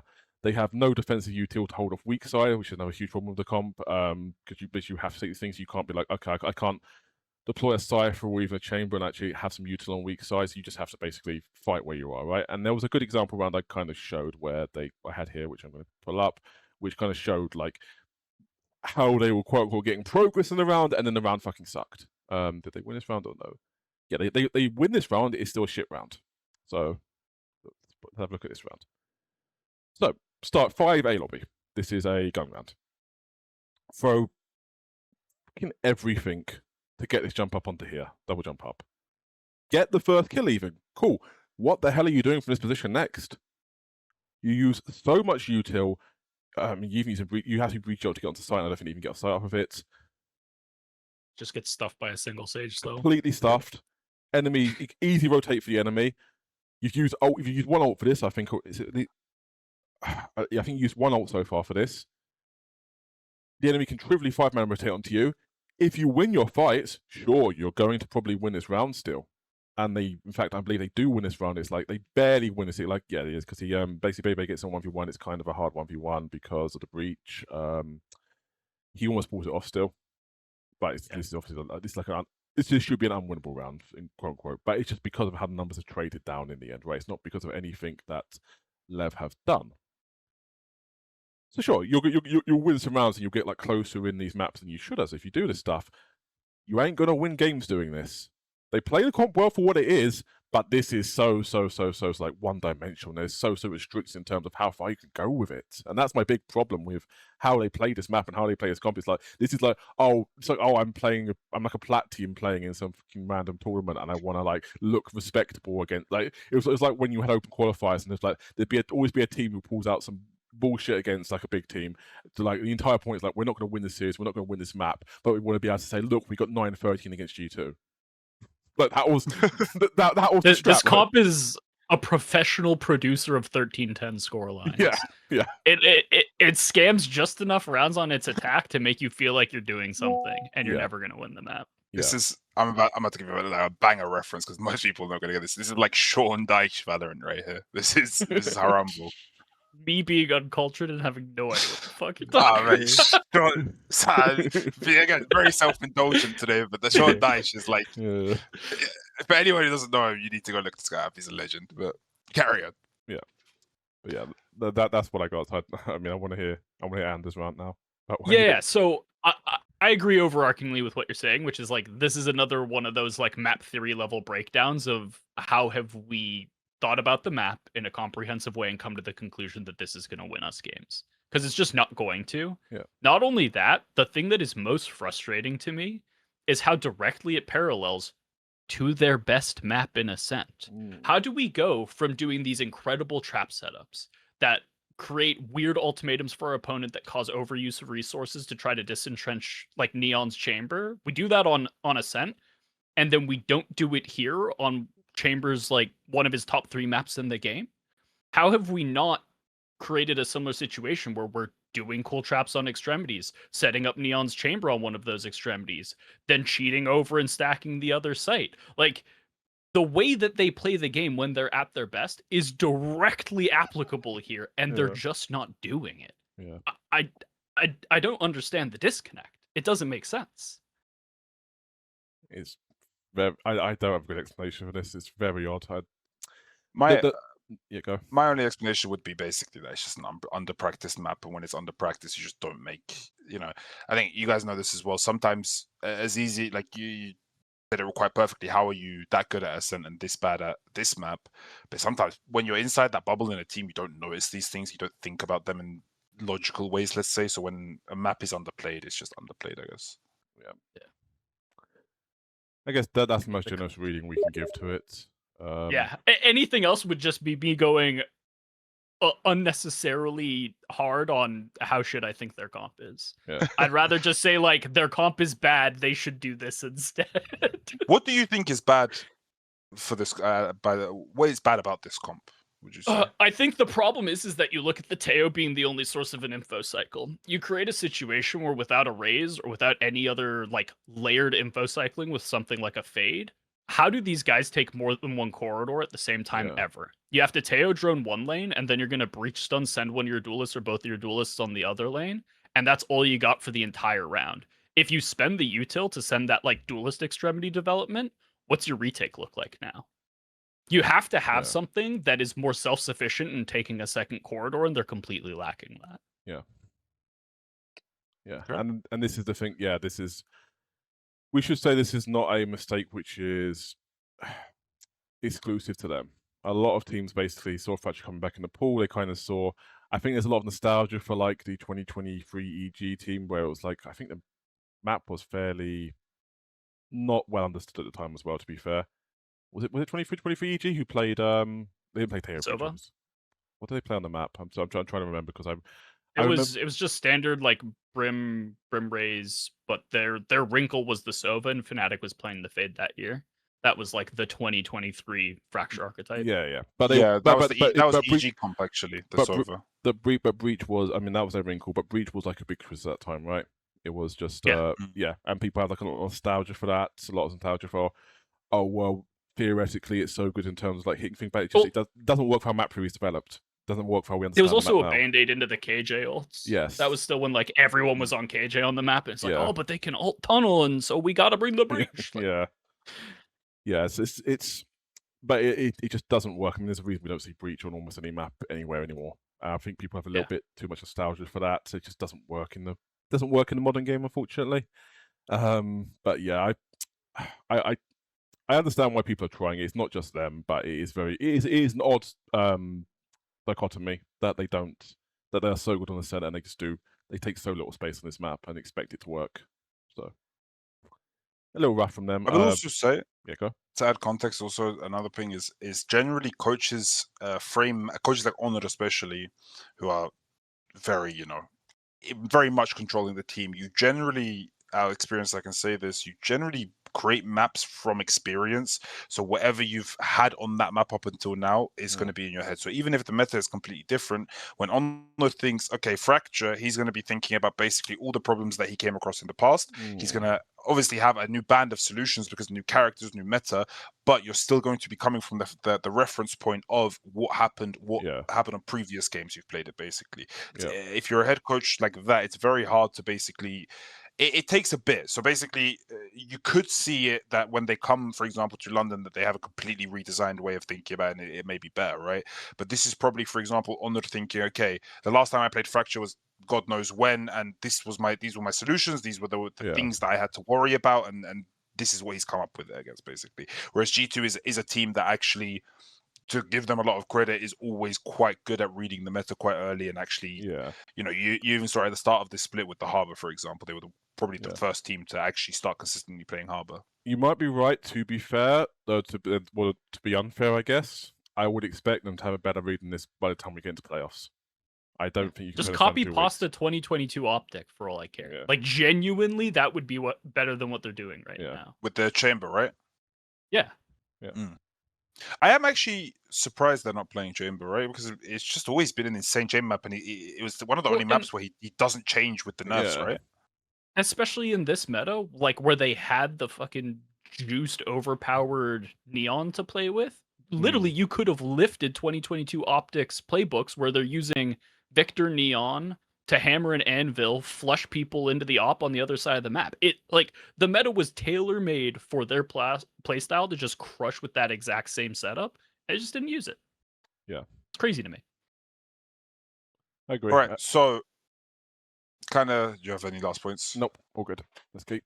So kind of moving on to key players. Who is the key player for you guys? I can kind of go first. Of the year. I've been very hateful towards star players today. And I'm going to continue that trend. I think King is the key player. I think he's just a great IGL. I think he's always been great. I think he, correct me if I'm wrong, is still one of the highest fragging IGLs in the world. Just seems to be unbothered by the burden that other IGLs carry. He's not like your traditional he's not like your traditional IGL who's weighed down by this supposed brain so much that they suddenly can't aim. He just shoots hard. I'm pretty sure his worst shooting split was the one where he got taken off of IGL by Rossi. Like in the last 3 years. And it doesn't even ever feel like he's doing that like old CSGO happy thing where he's baiting his entire team as an IGL so that he can get the perfect timing to kill the round. It's not even like that. He just does seem so legit, and he just seems like this, again, the ability to be able to take a young team and do this well against really good teams, beating G2, beating all these teams, it's just, you have to give it to him, right? And again, it's harder, and I said this in the Pacific episode, it's harder to find a player like King than it is to find a player like Neon or one of the duelists, right? So for me, it's King. I think that's a great shout. I think that most people will look at this team and they'll snap pick Neon. I think that's like the obvious pick, but similar to what I said with NRG, where it's like, and similar to what, in fact, me and Strong sort of said about NRG, where it's like, if Keiko doesn't rise to the occasion, it could be a problem, and if Brock doesn't hold his form, it could become a problem. I think that Blows came into his own towards the back portion Yeah. of this playoffs, and if he doesn't hold that form, I think that could become a major issue for them. Like hopefully he does, but he would be the one that I like key in on the most as like a pivotal element to whether or not they'll make a run. I was originally going to say Neon. I think I'm actually going to be good contrarian, which is Salah's brand, but I'm going to do it for once. We're kind of forgetting about Sato a little bit, and if we're talking in the context of how they have to maybe shuffle roles around, maybe because like we forgot how good this kid was last year. We forget how good he's kind of quietly been throughout this season for the most part. Still, we forget his flexibility. We forget like the amount of untraded first kills and stuff he creates for this team, all this sort of stuff, right? Yeah, I mean it's an interesting team because it's really hard to like identify one guy. You can specifically in the context of the meta shift. I think Sato is an insanely good shout. Yeah. I didn't. He does seem to be one of the players that hasn't been like kind of deterred by the meta changes. I also think it's a really good point to say that he was the guy last year, Leviathan. That would be and everything was built around him. And now he's coming to a situation where he isn't the guy and he's still doing really good. And there's not a lot of players who are actually really good at that, can do that, where they can be taken out of the limelight and still just do a really good job. So it's a fair shout. Yeah. He's no longer the guy, but he's still the guy, if you know what I mean. Actually, it is just a super balanced team, to be honest. You can't even really think of a weak link, right? And I mean, Blows would be the closest, but then even I would argue pre-playoff Blows. If that's your fifth best player, then you're fine, honestly. Yeah. So, where do we think we're going? What's the expectations? So, I think we should not set them up for failure. Because I think we've been doing this a lot softball? Today. Come on. You of all people? Surely not. Here's the thing. I think they have the potential to just win a tournament like this. I do think they have the talent. I think they have the correct people leading the team. However, the fact that they choked against G2, well, let's not say choke, but it was a bit of a choke, is a sign that they are young and that they will get kind of overrun by a team like G2, like PRX, which is the big one for me if they get to that point. I think for them, they should be happy with making playoffs. However, as I said in the nicest way possible, and there is a maniac, they probably want to win the entire thing, I'm guessing. I think realistically, it's making playoffs. I think best case expectation is top 6 for them, basically. That's such a low bar for where I put.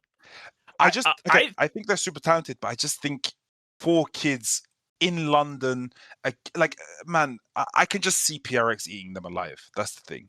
And eating them Okay, who else, though? I could see PaperX, G2, who else is going to eat them? Heretics, I could see eating them because Heretics is them, but with 2 years of experience and actually learning to win. NRG should probably still beat them on LAN. We haven't seen the international matchup. stage, I think, On the international stage, NRG should beat them, and then, I mean, okay, Vitality. Also the Vitality as well, like with, Vitality, for example, can get overrun by a team like Leviathan, honestly, because Leviathan will out macro them maybe. However, you can't really stop Chronicle and Sayo and Dirk just having a game. And I want to see how basically those players deal with that. If, maybe I'm wrong, maybe they're just going to smash the entire tournament, but I do see the world where they're very much like Heretics from the first year, where they're going to go to these international lands, be a bit underwhelming, and they're going to need to take time to learn how to win, because it took Heretics until that EWC win to learn how to win, right? And see, that's my thing. I'm glad you brought up Heretics, because I could see them easily making a run to the final. I don't think it's super likely, but it could very easily happen, and that's where they end up choking out. I would believe it, yeah. I think anything worse than top 6, I would, if I was them, see it as a failure. I think they definitely have the talent for it. That's not even within, they definitely, they were by far the best team in America, I would say, this split. But from a raw talent, I mean, it's a hard to argue against it, for sure. I think just from results as well, the fact that they beat the legit teams as well, they were able to beat G2, they were able to and beat G2 consistently as well. It's them or G2, basically, I think. Yeah. Not a hot take because they're both the grand final, but I just do think that it's, again, 4 kids, they just remind me too much of basically that first year Heretics, and I think they are a team that's going to win next year. Or like Carmine in the Madrid LAN. I do think they're going to be more consistent throughout the year than Carmine. But yeah. Yeah. I mean, I'd hope so. I mean, I think So I think Ona might have an aneurysm if they do the Carmine route. Right. All right. So moving on to the next part. Of course, we had the NRG section, you know, where we're always on the verge. Are we going to leak something? Are we not going to leak something? Continuation of that with now G2. Be careful, Josh. You know. So G2 started off the split 0-2. We said at the time it's a fake 0-2. Yeah. They're obviously going to come back from this. Like it's a no-brainer, right? And then they did proceed to basically go on an unbeaten run. They up won until 10. the point They when won, Leviathan. yeah, like 10 or 11 maps in a row. 11 maps straight. Yeah. 11 actually, yeah, 11 maps Or no. straight. Did lose to Leviathan. Again, but then managed to beat them in the final. Once again, as Anders said, they are NRG's daddies, it seems like. I mean, it's fair to say I think NRG would say it as well at this point. So yeah, this is pretty much what is expected of G2. I think no reason to praise them. I mean, for me, the one person I kind of want to highlight is Baby Bay. And of course, like outside of the key players thing, he does, you know, meme on himself a little bit that he's an odd man, but this guy's fantastic, man. It kind of pisses me off how good he is at everything he does. He's, you know, banging content creator, pretty good looking guy, also just is too good at the game for how entertaining he is, as you said, Anders. Like, this guy just does piss me off a little bit with how good he is. But yeah, I think there's massive green side for me. Like, I think a lot of people I heard a lot of things about, you know, a lot of people treated him almost like a placeholder from what I heard around the scene, right? And I'm not sure how G2 ever thought about it. I'm not going to claim to. Maybe you know better, Anders. But I think he's just been phenomenal. And he's just done his job. And he's been able to play different characters, different heroes, different roles. He's also, from what they say, a super important guy in terms of like the morale of the team and all of that. I know myself, I was in a team with him. He's a super funny guy. He's one of those like kind of a little bit frat bro-y, but really funny, really nice, like really lovely guy to be around, right? What do you guys think of G2's overall split and kind of what kind of stands out for you guys, if anything? I mean, it was. Yeah, go. It's business as usual, right? Yeah. Like, it feels reductive to say it, but at this point, like, they came into the split, they had a pretty bad read, I think, and like even that I don't think is necessarily fair, because like I think they're on target with the Harbor evaluation. I think the way they implemented the Harbor was the problem, and if the pieces fall the way that they should the rest of this year, like, we'll hit a Harbor meta and they'll have a stupid amount of first mover advantage. It's just going to be like delayed release. And I would also say they are very good for the Harbor because they have, for some reason, IGLs don't seem to be able to play this character, but Valorant actually can play this character, which is a huge advantage, by the way. The funny thing is, there's an argument that Leaf should be playing it instead, just because of basically what we saw with Mada. But I mean, his Valorant's Harbor is sick. Like, it's really, really good, and obviously it gets like lost. It gets swept away in the debris in terms of they lost week 1, they lost week 2, right? But I think if people are really shitting on his Harbor, like shitting on the way they're playing Harbor, it's like, obviously, there's stuff they should have done better, but I think people will kind of be a bit too results-oriented with that, because it wasn't as bad as people thought, in my opinion. I think, Anders, you made a really good point, which is they were definitely ahead of everyone in terms of knowing the Harbor is good, but the implementation was wrong. From my side, at least, I would want to see them play it with a Phoenix, if they can play that character. I think with them, maybe actually, Baby Bay can play that probably. I would want to see it with a Phoenix. I want to see it with a KO, like NRG did, for example, from my side. What about you, Anders? Like, how would you, of course, the key for me is like the way, if you look at the comps they're running, it was all Harbor Astra, right? Yeah. In my eyes, you're playing double dome smoke comps, which have like never been particularly good. Yeah. There was literally like a singular 2-month period in the entire history of the game where those comps weren't shit. And so why are we playing double dome smokes? Either run solo Harbor or run Harbor Viper. That's the only implementations of this I want to see from any team. But I mean, it's understandable, because obviously there was a case we made for the old Harbor. I mean, it just gets stuck in little old thinking, because the old Harbor, obviously, you did have the wall as a standard ability there for you saw a lot of Dome Smoker plus Harbor as replacement with Dome Smoker plus Viper in terms of experimentation. So I kind of get why he did it, but obviously with how the way Wall works now, it just doesn't work that way. You don't want to. Yeah, you have to run him as a normal smoker basically. Interesting question. You guys think that he should be played as a solo smoker? Because it's never really been. He's literally better Omen on Yeah. maps that you play solo Omen. What's stopping you from playing solo Harbor? The agent is just better. There Better ultimate. Yeah. Like, are you evaluating Shrouded Step as more valuable than a 20-second slice that can cover 2/3 of the map? Surely fucking not. Like, where's the lag in perception? It's Paranoia is easy to sling. I have to have brain cells in a couple lineups for Storm Surge to work. That's the only problem. There's two things basically, right? There's two arguments you could make. I kind of respect the Shrouded Step argument on some maps because of the way some comps are built. Particularly this was a thing when Neon was everywhere and you were running like Neon Phoenix. Okay, there is an element to be argued with regards to verticality, with regards to the ability to base TP up on the post plant and to get a superior post plant set up. That sort of stuff, right? I respect that, even though I think it's kind of becoming a lot more redundant now if you're moving over to the agents you're moving people over to in terms of comps in general. I do not respect the argument in terms of Paranoia at all, and this has always been like a thing that kind of annoyed me. Players overvalue the Paranoia a lot because they just see it. It's a powerful ability, it's a power ability, it gets me 1 million kills in ranked games, it's worth one of those abilities, but people like obsess over that, and it's like, okay, well, no, one, it's powerful, but you cannot, you shouldn't just be playing Owen, just because of that one ability when you have the blind on Harbor as well, which you just need to be a little bit hard to set up. And it gives info, dude. Yeah. It was so funny. In one of my recent co-streams, I mentioned that, and like 3 people in the chat were like, wait, Storm Surge gives info? And I'm just sat here tearing my hair out. Like, how do people not know how broken this shit is? People do not understand audio cues when you get in this game. It is such a bloated kit right now that I guarantee you what's going to happen is people are going to catch on. This is going to become like the agent that makes or breaks people's champs runs. Yeah. And then after champs, they're going to take the info off of the Storm Surge the same way they took away the info from the Vice Flash. It's going to be the exact same trajectory of this was extra info that we gave it in order to force people to implement it, and now we get to take it away because the people are realizing how OP it is. And then they'll give it to Breach Hunt for some reason as well. Would it be fair to say that he is almost in where Viper was pre the 9 nerfs it took, and Viper is still good, by the way? Is he at that point where it's going to take like 5 nerfs to take him out, kind of? But people haven't realized it yet.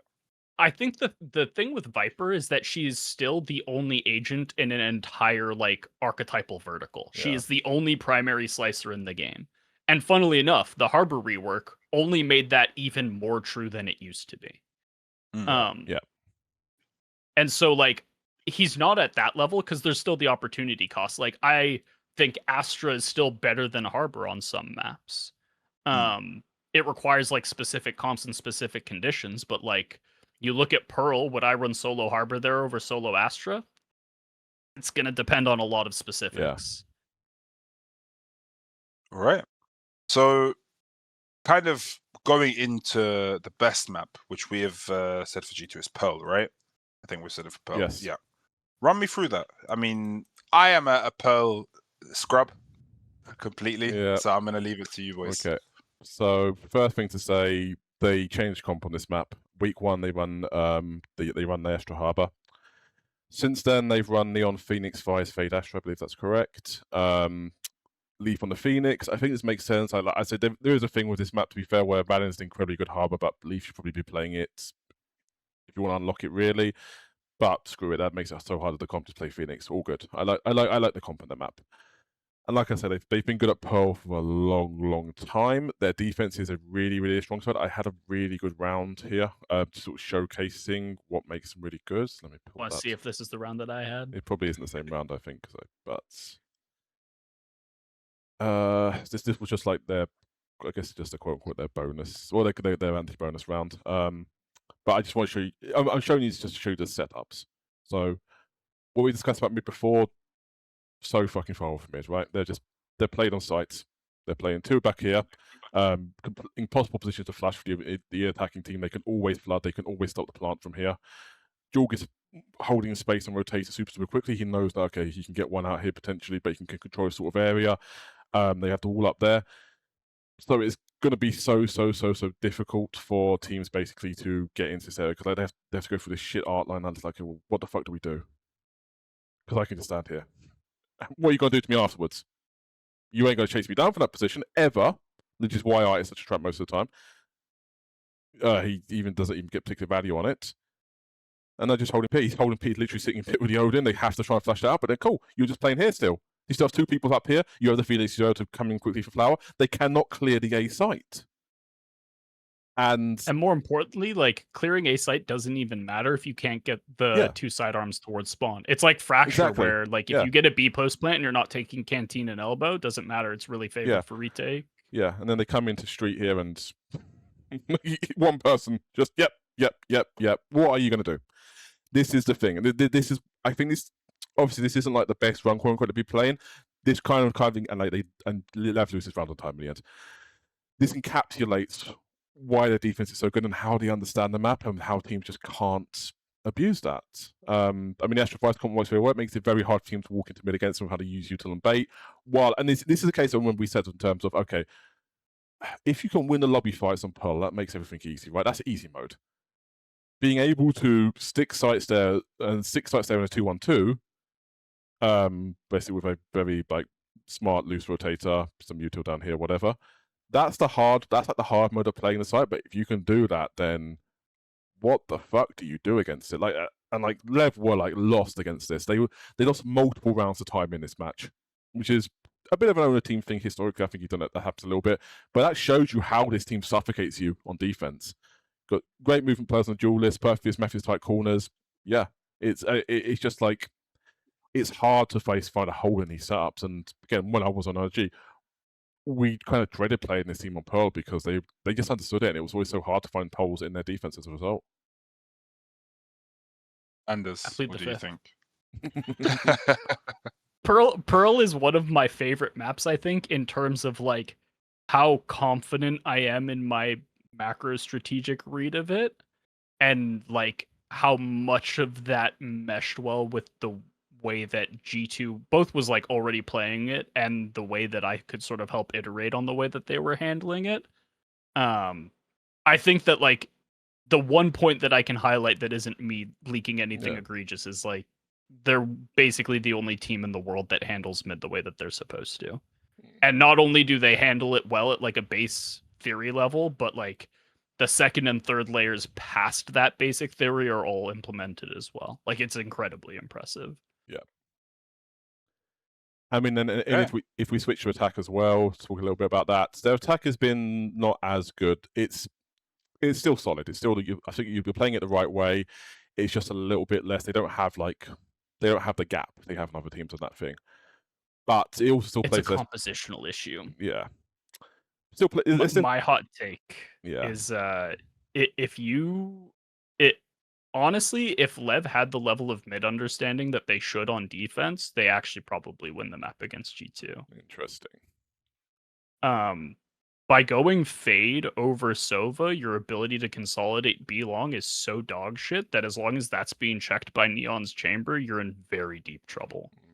You basically have to like overspend on that B long extremity, or you need to be fast hitting A, and you can't create a lot of question marks. It becomes a big challenge to solve. But like Lev doesn't have the mid macro, so it doesn't matter. Yeah. Yeah, I can see that. Yeah. I mean, in terms of what they actually, I mean, to be fair, in general, how they're playing also plays one session stuff. I mean, this is the thing also with regards to creating an edge on this map. This map is probably I feel like this is the best one in terms of Alan's calling as well. He's an excellent caller in general. He's very good at pushing and pulling teams around the map. Obviously, there's a degree to which at some level that shouldn't work on some teams and some setups because they shouldn't be able to be pushed and pulled. He is still pushing and pulling all these teams around the map, right? It's not a skill that's massively rewarded in the current meta, I think, and I think G2 kind of understand this, but it works well for them here. I had a round I wanted to particularly highlight actually on their attack, which I kind of think was, again, this is just showing what they're good at, basically. What they do really well on this map that I think is pretty impressive. Is I put the same round in again? No, I haven't. Cool. This was against, I think this was the first it was against Lev. Yeah, this was the first it was against Lev. And this kind of shows you what they're good at. And obviously, this if they knew how to play on defense, maybe this is a little bit different, right? But this is what I think Anderzz was saying earlier with regards to how you're supposed to treat connector, like lurk line / extremely fast take line. Basically, but you see Leaf here on art as well. Leaf does some random stuff, random thing. Head fakes the entire team. Jewel takes the CT timing in the chaos, and they played around out to a checkmate as a result. Right? This is like what I'm saying in terms of very good G2 rounds where the play you can argue theoretically is not optimal, but they called it very well. They played very well off both Jewel and Leaf's ability to take space, and they played very well in terms of then Valen's ability to call the round out. Right? This is the thing. Their pro attack not perfect by any means. Very, very good, and most teams aren't able to punish, and that is, I think, like that's the ultimate bar you need to get to in the end. Is you don't necessarily need to do the perfect thing all the time, but you just need to be a thing where the enemy team, you're doing good stuff the enemy team can't punish. Yeah, and this is a thing. Like, and also this is a thing, to be fair, where on maps they're a little bit weaker. We'll talk about this in a little bit. They're not doing as much of this anymore, and it's kind of hurting them a little bit, where they were doing a lot more of it in previous iterations, previous tournaments. But yeah, interested what you guys, anything else you guys got in terms of talking about this Pearl? I mean, I think just the overarching summary of it is like they have an 80% strength attack and a 100% Yeah. strength defense, and even though the attack is 80%, there's like maybe 1 in 10 teams can do anything about it. Yeah. Yeah. I think I agree overall. I think it's just, again, G2 just having insanely good macro, just as always. Yeah. So right. So worst map. Worst map being, what did we pick? Strong. Split. Now, I have to preface this, they are very good at this map as well, by the way. I mean, it's funny. We talked earlier about like 7-map pools. Yeah. G2 is basically the case study and like a team that Getting I think close to genuinely has a 7-map pool. Yeah. Yeah. So it's just incredible how good they've been for so long. Yeah. It's gross. Yeah. So if people remember this, the whole thing with this map was first 2 weeks they were trying hard, but it wasn't that they lost both games, one in overtime, one score game. Again, they were. It was still good. Yeah, they were still good. Like they were like, oh, people were like, oh, the Harbor's the reason they're losing. I don't personally buy that. Again, Harbor Rash was not optimal at all. Just wasn't great place, and obviously, yeah. I think Harbor it's literally just better. the fact that, yeah. They got I just really think it's because they didn't. You have to kind of pair Viper with, Harbor with a flasher that can do something. I think the Viper being out of this comp is the #1 reason that they did not perform. Because how the fuck are you doing anything about mid? Yeah. I also think Harbor just needs a flasher that can take space with him. Like when you're sectioning and slicing, as you said, you need a flasher that can actually abuse that, because otherwise, if they just disrespect the walls, there's nothing you can do. And Vice doesn't really do that, in my opinion. Yeah. There was something I note. So obviously, we're saying this is their weaker map. This is still like not a bad map for them. When they went back to the Viper, they did something a little bit interesting. I always underestimate how common like Viper walls and stuff like that. So you guys can correct me if I'm wrong. I don't think many teams do their wall, which is the Nongshim wall. Yeah, the one that it goes B to bottom mid. Yeah, that one. Is it just them and Nongshim? Because I think it's there are a couple other teams that also stole it from Nongshim. Makes sense. I mean, it's smart in any case for how they play, because it really the key thing here to understand is it really enables Leaf to just walk up and take space and pretty much free roam into sewers even. The price you pay for this, you give them lobby cross and A compared to the conventional wall, which is like this. I don't think it matters as much as it used to. But important to preference that G2 as a team generally play quite back and play for basically, again, to punish teams in G2 as a team understand macro very well. So they don't try to punish you here and here. They try to punish you here and here, for example. They try to punish you in these key areas. So not having the Viper there fits directly into how they want to play anyways. You know, for them, if you're going to contest them here anyways, you might as well have the wall here, right? And again, they're going to play these like off positions where they want to punish those areas, so they weren't getting much value out of that wall anyways, right? So it's fair enough. Don't fight the bottleneck, fight the kill box. Yeah. Timeless classic. Yeah. I mean, so it's not without they know what they're doing, right? They have a very specific way of playing, and it works It works okay. Not without its flaws. I think it's quite interesting about this team is they on this map doesn't feel like they have great flood or retake protocols overall. Basically, the way they set up is they stick their feet on site, they stick their feet in these particular spots, they take the jewels, they win or they die. This is beautiful when it works, but when a team overwhelms you, it kind of feels bad. And their flexibility in this feels like a little weakness to me. And I think this was like an example round I had, and this was they're 7-0 up at this point. I should be clear, so they're not doing badly at all on this match, and they win this match easily. But look at how they're set up here, for example, and this is just against regular, 4 ults, but it's CNI, they're not using their fucking ults. Regular gun round. That's a crazy fucking slide, by the way. I'm not wrong. I'm not wrong. Yeah. That rolled off the tongue nicely, yeah? Yeah. But you see how they were set up in that round. It's a level of risk on a round that most teams wouldn't take, and I don't think I'd take in this situation. It's pretty risky in this situation in particular. But they're setting their feet, they're taking the fight, so when they lose, they lose. This is a credit to them in the sense of most teams, including, I mean, if you go look at NRG, some of the NRG games from kickoff and stuff like that, we had some problems with playing down site on B, for example. I think those have mostly been fixed now, so I think it's okay to say, but we had some problems with that at the time, right? These are hard. The places G2 play are really, really hard to play in the context of how most teams play, right? And it's a credit to them that they're able to play it, but their tendency there to take that risk and take that risk when we don't need to take that risk is a little bit of a question mark for me. And this is the thing I've kind of noticed. This team, they played together forever, right? Doesn't feel like they will move too well in these kind of like post-plant scenarios with like broadly 3v3s, 4v4 and stuff like that. The setups are great.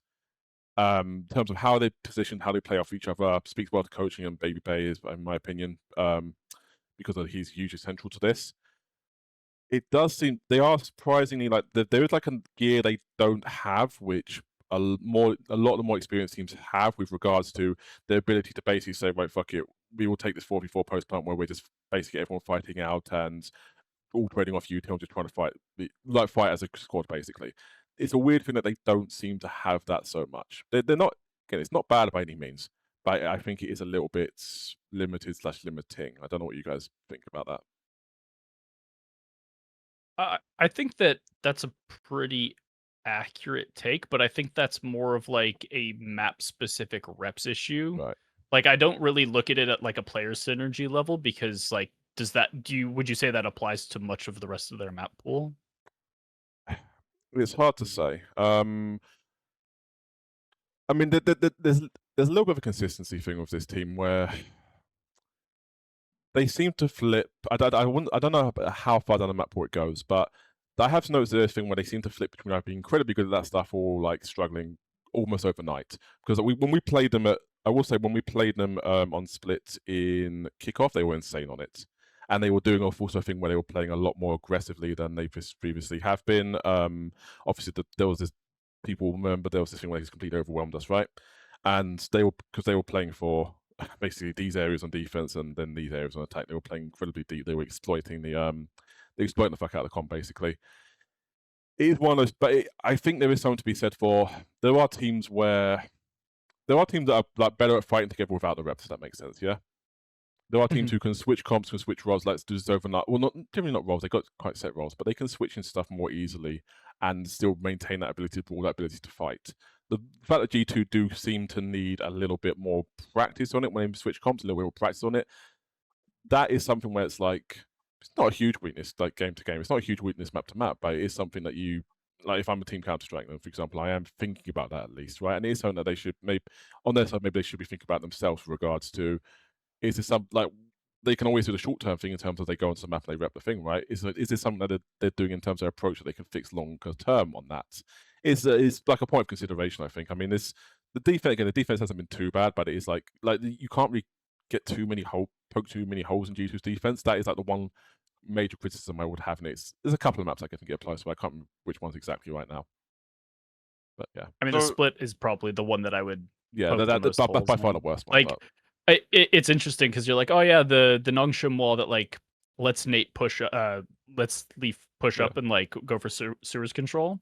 That shit almost never happens. They're playing the Nongshim wall with none of the Nongshim wall tech. Like they're not taking the aggressive mid control. And when you look at the way that they play, especially their B site, you were talking about how like they hard hold, they die a lot of the time. Like maybe they go up head count, Yeah. maybe they don't. What you should, the whole intent of this wall from like a theory perspective, Right. at least the way that I read it, I haven't talked to the Nongshim guys about it, is you're establishing an easy avenue of developing your mid control so you can go for fast encirclements. Like you just go on fast flanks. Yeah. Why are we not playing like an elastic B site where we give space while our mid fast encircles? That's like how this wall and the comps Okay. that we're playing are meant to operate, and it's just not happening the majority of the time. Okay. Like they've got a clearly synergistic set of utility that goes towards a very specific game plan, but then they don't execute that game plan. And I think that's like the biggest gap in the way they're playing the map right now. Okay, interesting. I have a kind of a side point from this. Maybe it correlates a little bit, but it's actually almost a question for you, anderzz, of if do you think this is accurate or not? I think G2's problem is that they are so structured to a point, and I know this because of at least how I try to approach the game. Haven't had the same success Josh has, of course, but they sometimes fall into the habit of skipping steps. Now, I will explain this. So, for example, G2, and tell me if this is wrong, want to play these crossfires in these backed off positions where, as you said very eloquently, they want to abuse the kill box, right? And the kill box is always going to be from these positions, so that you're not going to see them too often be that close outside of like a Valen push for info or whatnot, right? Now, when they play these positions, when it looks good is when they are actually, for example, playing the writing the book, we say it kinda, which means that they are not instantly falling into these positions. They are first pressuring a main or mid. They are doing that initial kind of spread where they are forcing you to making question marks, let's say, or creating pressure, and then they're doing it in this choke point to a minimal level. When the minimal level means one piece of util, just to delay, just to slow, just to get better positions and rotate and allow themselves to use utility. And then that's when these positions unlock for them when they're really good, is when basically teams have to use utility in these zones to get into those zones. Whereas when they look bad or when they get run over is when teams basically just think that it's okay to just skip straight into this and start using utility here, right? And this is what I think G2 falls into the trap of a lot. This is why I think they basically, when, as you said, Strong, when it looks good, it's beautiful, is because they are setting it up correctly. And that team is, again, the key part for me is, if, for example, they're playing these kinds of positions, right, where they're going to try and use the kill box, they're forcing teams to use utility to get into the kill box. Whereas when it looks bad is when teams are allowed to just skip past that kill box and go straight for basically those positions. Would you say that's accurate, anderzz? Yeah, this is exactly what I mean. Like when I say play their B more elastic, this is literally exactly what I mean. Where like you think elastic, you think like a rubber band, right? I'm absorbing pressure at a forwardmost point, and I'm only stretching backward as far as my opponent makes me. And if they relieve pressure, I'm gonna push back up. The rubber band's gonna rebound. And so what you're talking about is these like progressive layers of utility tax. All that is the elastic defense that is either there or not there. Like this isn't me leaking G2 stuff. Like this is just good classical military theory. Like defense in depth, elastic defense are concepts that go back hundreds of years, and it's just good strategy. 100%. And I think, again, the G2 that's good is when they are doing all of those steps as we're talking about, right? When they are, again, as you said, using that mid wall while reacting here correctly, because this position becomes a lot better once you have this flank, as you said, right? This becomes actually a very good position because now you know that the kill box does become this because you're going to have that flank, right? Whereas this position becomes really bad if you're sitting statically. If, for example, you're trying to rotate in via heaven, now this guy is very easy to isolate, right? This guy's very easy to kind of, and I think that for G2, and I think it is a symptom of so much structure, and it happens with teams that are that structured where the correct reaction. So for example, you playing this position against most teams is the correct thing, but because sometimes you're doing it so much, you're almost falling into the habit of just going straight into that position rather than actually doing the necessary steps to do it. And I think it is one of those things, and that's why you see G2, the lowest level for them is top 3, top 4. The highest level for them is, again, top, like they're never going to go below top 4 realistically, right? And that's why you see that, because their structure is so solid that that's why I think you see that kind of dip and peak in form is when they're being, let's say, lazy and being a little bit, skippy with the way they're doing things and going straight into those positions and not doing the correct formality. So, any final points? Yeah, I know that's a thing that we've had to, like, NRG had to battle with at certain times as well. It is like a natural sort of thing, and it makes sense. I mean, to be fair, obviously, very similar mentalities. The dopamine hunting. I'm gonna go to the line where I always kill 3 people. Yeah, exactly. It can be very easy as in a performance sport to just fall into skip the steps basically that get you there because you've had so much success with something that you just kind of, you just kind of want to get there instantly. Yeah, I think that's a fair thing. Right. I mean, I will say a little bit on their attack as well, because their attack has, I think, statistically been a weaker side as well. One thing they have struggled with, I did notice this as well. I don't think, but basically, I think this is a problem. This is a difficulty with Split as a map in general, and their ability to. Again, what we've emphasized with them already is that the cooling is the structure is very, very good. The cooling is very, very good. There is if you watch their attack, there is a little bit like they get a lot of value out of Leaf and Jorg basically just being able to take space for them, right? Like they basically have 2 matters in some sense. The funny thing is, we are like the second last team to actually lose to their attack. This was when they were playing, I think, Neon Waylay. And what they were doing with Neon Waylay, and what we could not deal with, was they were just basically, we would try and play here, and we would try and play here, and try and play these pretty bullshit positions, and they'd just be like, yep, we skip over them, blah. Something I have noticed, to be fair, I mean, you saw it in the clip I showed you of from their attack on Pearl, where they do the, I mean, I generally call this a mini boost skip, where they just literally skip through connector, they go all the way to CT, and they just play around off that space, and he's doing some bullshit and blah blah blah, right?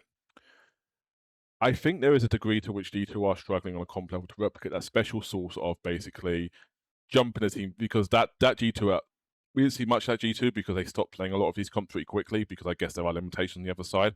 They are looking a little bit for this sort of thing where they can just jump in a team's face, because I think they know that if they, this is the read I got on them during that run at kickoff where they looked really, really good. It was like they were willing to take positively weighted bets on the rounds there, basically in terms of both attack and defense, which were just fuck it, skip the first layer, jump straight to the second layer. These fights are not 100% for us, but they are significantly weighted in our favor. We can probably win out from those fights in the first place. I think there is a degree to which they are kind of still chasing that secret source back again a little bit. It's really hard, because the problem is it's really hard to work the map and do that on a slow degree on a map like Split. I think Split is probably one of the most closed maps in the game with regards to your ability to work research, certainly your ability to work mid as a solo, as was duo, all these sorts of stuff. I think this all does come in to sort of play for them. It is something to consider. I mean, they're not, as like, again, we're talking G2, we're talking about hurdles that can easily, not easily, but can be overcome in 90% of the cases, right? You just beat Levo, who is a team who I think kind of generally punishes sort of stuff. So that's a really good sign. But yeah, this is something I just wanted to highlight as well from the attack, because we haven't talked too much about it, but it's really good. But there seems to be a little bit missing in that run, in my opinion, that most recent playoff run. Right. So kind of next question to ask: who is the key player on Gamers 2? Yeah, we're going back. I pulled out the govy. Yeah, I think it might be Ardis. You know, he's best player in the world at this point. I don't even know if they were Gamers 2 at that point. I presume they weren't. Was that even the actual name, by the way? I think Gamers 2 predates Valorant, so I think we're chilling on that front. I want to see one that, because I remember them from way back, because I remember them from the original expansion and stuff like that. Yeah, they rebranded 2015, October 2015. I think this was just after they qualified for LCS, if I remember correctly. Yeah. We are lit. We're getting to like Thorin and Richard Lewis levels of like outdated references. Yeah. We're cooked, man. I don't know. So Gamers 2, who is the key player? Gamers 2, key player. I mean, geez. See, every answer here is a cop out, right? You can literally say any of them. It's a cop out. I think the easy answer is Valen. So Valen, one of the great IGLs to not win an international trophy. I think at this point, I think that's fair to say. He is flying individually right now. He's in great form. There has been a thing with him where I don't think he's done. I mean, his stats have always been okay, but I don't think he's done great in terms of his calling and in terms of that sort of stuff at international tournaments. Like, we had him identified if we were going to play against G2 at Champions. Yes, they had just cooked us twice domestically, maybe even 3 times. I don't even remember at this point. And like Valen was so clearly in Ethan's head to some extent, right? Clearly in the team's head, whatever. But we had identified, okay, if we're going to play against G2, then we probably want to be attacking this Valen angle because we kind of saw a tendency in him where his calling and like his calling and like his confidence seemed to go down just a tad at international tournaments, and it was like, okay, I think we can exploit that if we play against them. Never happened, obviously, in the end, because it did feel like there was always a thing with G2 where when he had to play against a good IGL from a region he wasn't as familiar with, he really struggled. Like, obviously, PRX always diff G2 most of the time, famously, Forsaken. The Korean IGLs, I think, have a pretty good record against him. Both has, like, stunned him more than once. Boo beat him in that upset at the start of Champs in 2025. It really seemed like basically knowing and understanding the other guy's psyche and understanding how the IGL and understanding all that sort of stuff is really, really important. Like, once he gets that knowledge, he kills you. Like, he will outthink you, he will outstrike you, he will run things around you at some point, right? But he needs to have that familiarity. And going into this tournament, right? So you're rematching Boo and Forsaken, top threats to win the event, I would say. Do we favour him in a rematch? I think there's a decent chance this time, to be fair. There's a lot of guys there's guys he's lost to before, but it's a question of basically there's weight to that and does he break that? I have a feeling, and this is like a bold call, I guess, I think this is going to be his breakthrough tournament. I don't remember who it was in CS. There was like an IGL who lost like every single final. It's like 2015, 2016. Or like a player who lost every single final, like over and over and over again. I think you're on about Carrigan or Astralis. I think Carrigan. Yeah, it was Carrigan. Right, lost every tournament forever. Turned it all around 2018. Won like 6 tournaments in a row. Suddenly become greatest IGL of all time in the debate for a little while. Obviously, that's not really the case anymore, but completely turned around that losing streak, basically. I have a feeling, I don't remember which tournament he did, obviously broke his duck at, but I have a feeling this is going to be the Carrigan moment for Valent this tournament, because I think he is going to be able to beat these guys. I think he's going to be able to beat these field. I think he's going to be able to potentially beat Boo, beat Forsaken. And I think that's going to like just change things massively for him, because the level he was at was never like it just seemed like there was a slight mental, like a confidence gap, basically. And I think he's going to. I have a feeling he's going to break through that. If he doesn't break through that, then obviously it's hard for G2 still. You'll get to the matchups, you'll get top 4. Who knows what happens in the matches? But I think there's a good chance he's going to break through here. So that's why for me he has to be the key player. I would like on this podcast, on a side note, by the way, to have like a little tracker of how many times we mention how much G2 smacks up NRG. I think it's been like 10 times. I've tried to avoid saying it too much because it's like, yeah, man. It's just outrageous. It was rough. It was kind of fucked up. From my side, from my side, I think it's Trent, and the reason I say Trent is because I think Valen, as you said, does have a few dips in performance, but it's just consistently very good. Yeah, still good. I think the others are just consistently very good. I think Trent is consistently very good. However, and I can be wrong about this, but this is just a feeling I get when I've been watching him, and it's the eye test, let's say. He does seem to not be the same kind of him when he's internationally. He doesn't have the same level, and especially when they're losing, you notice him. I notice him the most, for example. I notice that he's not the same player as he always is. And don't get me wrong, Trent is one of the best players in the history of Valorant. So he's worst version is better than most players' best version, right? But when Trent is really good, that's when they just win. And I feel like he hasn't really had that internationally yet, where the consistent streak of just Trent is insane. So for me, I think if they're going to win an international, he'll be the one. He'll be basically the one that is like the key part of it, where he is just having those classic Trent performances where it's like a 29 kill, like free case, you know? I mean, there's an argument he's building towards it, because I I would say people kind of is weird. People kind of ignore G2 at Santiago. People kind of like ignore the fact that they still got, what was it, top 4 or was it top 5, 5, 6? I think people are starting to kind of 4, I jump on think. them about the underperforming at international events, right? So people are starting to write them off almost. Yeah, they got fourth. It's They, so they got bullshit, fourth, and though. people just like basically acted like it was a massive like. Obviously, it's like we potentially maybe you can expect them to get like top 2 at that event, sure, but bro, it's full threat international, and you guys just acting like it was nothing. It was like a nothing performance for them. It's like really After weird. having to pull a fire alarm because their comps were ass. Yeah. They literally had to band-aid and they still go top 4. Yeah. Are we seriously talking shit about this? Yeah. Like, come on. Unbelievable. like, they are literally the epitome of I smurf your peak in international events, and people are out here talking shit. It was crazy, man. But to be fair, I do feel like I feel like that was Trent's best event. I think there's an argument to be made that was Trent's best ever international event. Maybe you can obviously Bangkok. He's building towards something. I feel like. But, I do feel like G2 versus Fnatic is very interesting because they're the 2 most consistent teams for the last like 3 years. But rightfully so, people give a lot of credit to Fnatic. Like people don't really go on them too much about when people talk about Fnatic coming second at 3 events in a row, they say it as like, oh, I wish they would have won 1 or 2. You know what I mean? Whereas with G2, it's like I'm trying to think of a politically correct. It's like it's like that meme where it's like empowering versus put on a shirt. You know, it's like that meme with G2 and Fnatic where like for some reason when G2 do it, it's like, oh, you know, these guys are shit. Whereas when Fnatic do it, it's like, oh, poor them. I wish they deserve the trophy so much. It's like it doesn't make sense to me almost. You know, like G2 is just one of the best teams ever. They have consistently been like, I think one tournament is where they didn't get top 4. You know.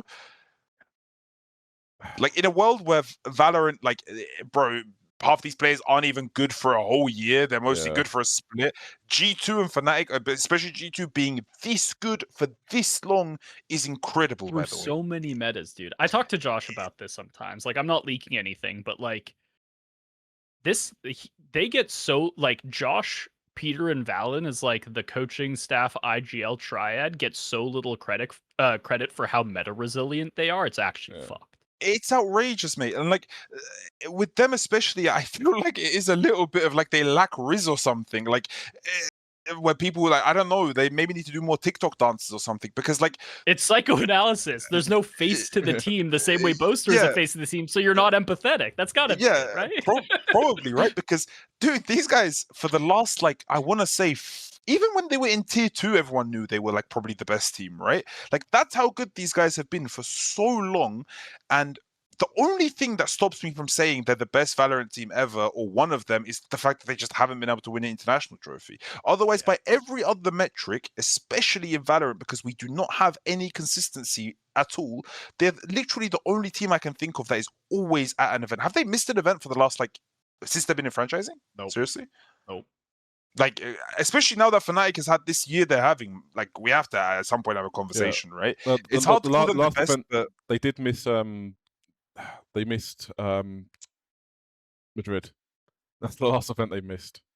They missed. Okay, so one tournament which was 3 years ago at this point, and it was an 8-team tournament. And it's a kickoff. Yeah, exactly. It's kickoff tournament as well. Yeah. And wasn't that even the first split that they were even in franchising? By the way.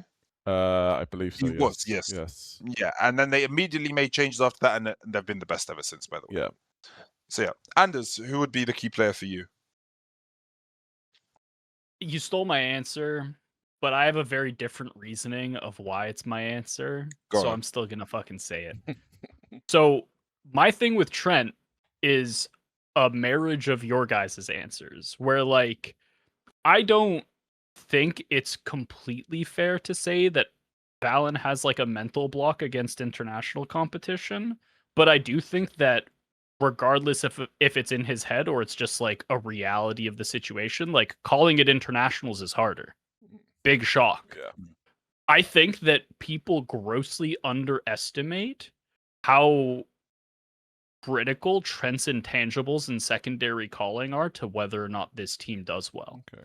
And so I think that Trent being able to sort of cover the gaps that are created when you get to that international level of calling is going to be a make or break in a lot of situations.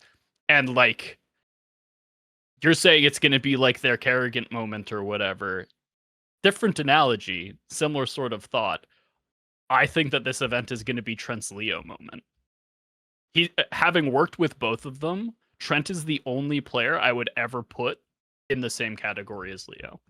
And they are archetypally, they're similar. The way they speak is very similar. The way they call is very similar. It is like uncanny the level that both of those guys were at. And I think people should already have Trent in a similar like level of esteem. And think about how long the kid's been doing it. Like, it's not Leo's fault that he's out, obviously, but like, look at Trent's sustained level in that same ballpark, man. It's fucking insane. It's been 4 years, 5 years at this point, right? If he gets his chip, dude, and people don't put him at or above Leo, they're just sleeping. Like, it's just a matter of time, man. Okay.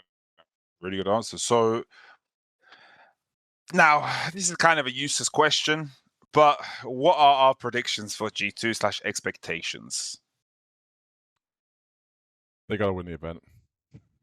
If they don't make finals, it's fucked. They should win. Yeah. I think the only team that I'd back to contest them right now is PRX, basically. Yep. 100%. Give me Paper X G2 final. Inject it directly into my veins. The only team I would say I think comes close, and I think G2 should be favored on any day, basically, is Heretics. And then everyone else, I would be very, very surprised if they could. Yeah, I know we say this like every event for G2, to be fair. But this should be the event, man. I mean, I think I've that experienced they earn it firsthand. It's great.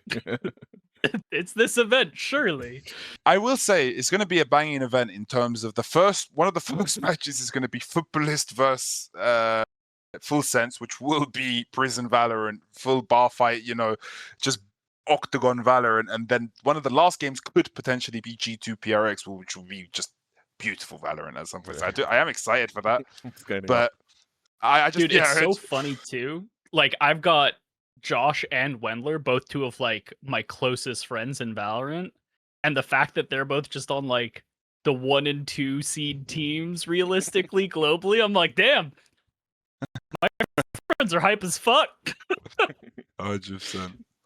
Oh, okay. So just to kind of give a final outro, this has been Untitled, super episode. I don't know what we're going to call it. We'll figure something out. But a bang episode. We will have all of anderzz links in the description. But Anderzz, where can they find you? You know, all over the internet, man. You can find me on Twitter. I co-stream. I have a YouTube channel that I upload to like once a month, maybe if I'm lucky. And then I have a Patreon where I do like playbooks, tier lists, all the normal fare. So I do have to kind of preface this. Us three have known each other since the start of the game. Anderzz has always been, first of all, one of the most successful, if not the most successful strategic coach, but also a very smart mind. Now, I think he'll allow me to say this as his friend.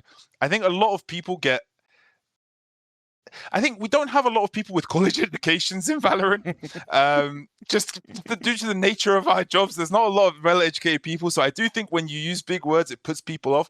But if you guys pick up a dictionary and learn some of the words he's using, his content is amazing, guys. And a lot of the time he is saying extremely important or good things. And there is a reason why a lot of the best coaches look to him for information / advice. So be sure to check him out. And again, learn a few big words. It will allow you to enjoy his content a lot more. Thank you, Anderzz, for coming on. Yeah, of course, man.